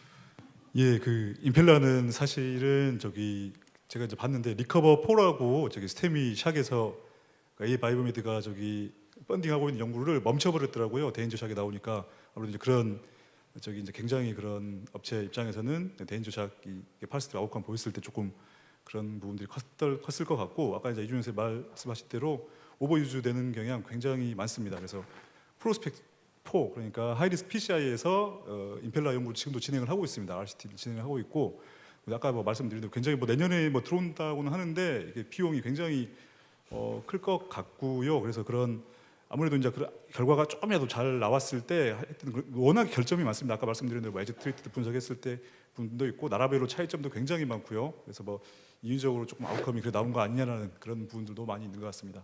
임펠라 중에서도 그 플로어를 크게 만드는 그 프렌치 큰 거가 효과를 보인 거고, 그다음에 그게 맞습니다. 파스칼 컴플리케이션을 또 많이 만들었고, 모탈리티 차이는 이 CLS 샥에서 에크모랑 별 차이가 없고, 이게 왜 자꾸 우리가 더 좋다라고 인지를 하고 있는지 좋지 않습니다. 비슷한 거죠. 근데 파스칼 컴플리케이션 더 많고, 그거를 좀 우리가 정확하게 인지를 해야 될 것 같습니다. 맞습니다, 교수님. 저도 미국 연수 갔을 때 실제 임펠라가 그 바이벤트리큘러 페일리어로 진행하는 환자를 사실 에크모를 넣었다면 풀 서포트를 할 텐데 이미 환자는 RV 페일리어에 빠져서 죽어가고 있는데 임펠라를 넣었다고 서전을 부르지 않고 이따가 환자 죽는 걸 봤었거든요. 임펠라가 도입된다고 해도 오버유즈 되지 않도록 저희가 학회 차원에서 좀 선제적인 대응 시스템을 만들어야 된다고 생각합니다. 저희는 보험에서 알아서 삭감해 줄 거니까 오버유즈는 사실 그렇게 확신할 건 없을 것 같긴 합니다. 네, 그 다른 우리 두 토픽 전호성 쌤하고 권호성 쌤 그 토픽에 대해서 또 좋은 의견 제시해 주시면 감사하겠습니다. 네, 중대병 원의원입니다. 저 전호성 선생님한테 여쭤보고 싶은 거가 있는데요. 좋은 논문 또 발표하신 거 축하드리고요. 그 연구에서 이제 보통 라지 스롬보스 버든이라고 정의를 내린 건가요? 아니면 그냥 스롬보스 어스피레이션을 한 사람들을 다 포함한 건지? 그러니까 그 라지 스롬보스 버든인 환자에서 스롬보스 아스피레이션만 한 환자를 따로 분석을 한 겁니다. 연구에서 정의한 라지 스롬보스 버든이 뭔지 좀 궁금하고요. 두 번째는 일단 저희가 스롬보스 어스피레이션이 성공적으로 안 되고 엠볼라이제이션 되고 하면은 당연히 안 좋을 걸로 같은데, 연구의 그 결과는 할 거면 제대로 해라 이런 내용인가요? 아니면은 시사하는 바가 임상적으로 시사하는 바가 어떤 건지 좀 여쭤보고 싶습니다. 우선은 그 첫 번째 질문 그레이드에 대한 부분은 그 스롬보스의 이제 그 그레이티스트 디멘션이 그 베슬 다이아미터의 이제 그 2배, 절반에서 이제 2배 사이면 그레이드 3, 그리고 절반 이하면 그레이드 2, 그리고 그레이드 1은 이제 컨트라스트 엔지오그래피컬 컨트라스트가 좀 해지하게 보이는 경우, 그레이드 5는 완전히 이제 막힌 경우, 그걸 이제 정의로 했고, 그거는 이제 랜더마이즈 트라이얼들의 기준을 동일하게 적용을 한 게 되겠고요. 그다음에 이제 사실 메시지는 결국은 우리가 스로모스 아스피레이션을 리얼월드에서는 어쩔 수 없이 사용하게 되는 상황이 있는데, 이거의 어떤 페일리어 측면을 보고 우리가 에피카시를 높이기 위해서 어떤 새로운 디바이스가 필요하다, 그런 메시지를 이제 준 게 되겠고요. 너무 이게 베리에이션이 많습니다. 그 오퍼레이터의 스킬도 있을 거고요. 그리고 제가 아까 사실 잠깐 말씀은 안 드렸는데, 그 이제 스트로크 리스크도 우리가 토탈 트라이얼에서 이제 물론 스롬벡토미 루틴하게 한 경우가 많긴 했지만 그 인시던스 보면 0.7% 대 0.2%거든요. 그러니까 저희 데이터에서도 812명 중에 스트로크 30일째 있었던 경우는 단 2명 있었는데, 그런 스트로크의 위험이나 이런 것들을 너무 생각하지 말고 스로모스 아스피레이션은 어차피 사용해야 되는 상황이 있으니까 그걸 어떻게 하면 더 효율적으로 사용을 할 수 있는가, 그 부분에 대한 거를 좀 했고, 결국은 매뉴얼 TA 디바이스가 한계가 있을 수밖에 없기 때문에 새로 개발되는 그런 메카니컬 스로모스 아스피레이션에 대한 추가 연구가 필요하겠다, 그렇게 메시지를 줬습니다. 네, 선생님, 저도 궁금한 게 하나 있는데요. 사실 저희가 스럼버스 아스피레이션을 해보면은 가장 큰 팩터는 물론 스럼버스 자체의 성상도 있겠지만 결국은 구경이거든요. 다이아미터가 얼마나 크냐에 따라서 네, 이제 맞습니다. 뭐 하트레이를 쓰느냐 아니면은 그냥 아스피레이션 6프렌치를 쓰느냐 7프렌치를 쓰느냐에 따라서도 굉장히 큰 차이가 느껴지는데 선생님 그 이제 파라미터에는 사실 아스피레이션 카테터의 사이즈나 가이딩 카테터의 사이즈는 안 적혀 있는 것 같던데 혹시 어떻게 생각하시는지? 제가 아까 언급을 안 하고 넘어갔는데 적혀 있긴 했는데요. 그 결국은 그 다 대부분 저희 기관은 또 라디알로 진행을 하기 때문에 100% 6프렌치 카테터로 사용을 했고, 물론 이제 가이딩 카테터를 피모랄 어프로치를 한 경우에 7프렌치를 사용한 경우는 있었지만 확인을 했을 때는 그 스럼버스 카테터 자체는 이제 6프렌치를 사용을 했고요. 뭐 구경에 따른 차이를 이제 뭐 비교를 해볼 수는 있겠지만 우리가 리얼월드에서 지금 사실 라디알로 거의 대부분 인터벤션을 사실 많이 하고 있고, 예전 타파스 같은 경우에는 피모랄 비율이 높았지만 그 뒤에 토탈 같은 경우 라디알 비율이 거의 뭐 60%였고 저희도 거의 98%는 다 라디알로 이제 시행을 했기 때문에 실제 리얼월드에서는 거의 6프렌치를 사용을 하시지 않을까 싶습니다. 예, 교수님, 저희 지생병원 김병호입니다. 아까 말씀하신 것 중에 이제 리스크가 올드 에이지가 있으셨습니다. 실제로 예. 저희도 80세 이상이 오시면은 일단은 할지 동의받는 게 어렵고 실제 들어가도 가장 빨리 하려고 이제 아이부스도 보지 않고 최대한 아스피레이션 하지 않고 최대한 빨리 끝내려고 노력을 하고 있습니다. 교수님 생각하시기에는 그러면은 이제 이렇게 굉장히 고령자들에게 아스피레이션을 할지 않을지 결정할 때 중요한 팩터로 생각하시는 것들이 있으신지 하고 여쭤보고 싶습니다. 사실 저희 데이터로 설명하기는 너무 복잡한 상황이 될 것 같고요. 그러니까 가장 큰 한계는 이게 랜덤 트라이얼이 아니라 옵저베이션 트라이얼이기 때문에 결국은 페일드 테일 그룹에 안전 환자가 많이 들어갔기 때문에 또 그렇게 설명을 할 수도 있는 부분이어서 그 올드 에이지에서 별도로 뭔가 아스피레이션 할지 말지를 판단하기는 좀 어렵지 않을까 싶고, 뭐 기타 여러 가지를 다 종합해서 봐야 될 것 같습니다. 톨토스지, 그다음에 환자의 아까 제가 말씀드렸던 어떤 클래시피케이션, 그래서 최대한 빨리 치고 디지털 엠브라이징이 생기지 않게 간단하게 프로시저를 한다는 컨셉을 이제 줄 수 있어도 올드 에이지 자체로 뭔가 저희 연구로 뭔가 어떤 특별한 전략을 제시하기는 어렵지 않을까 싶습니다.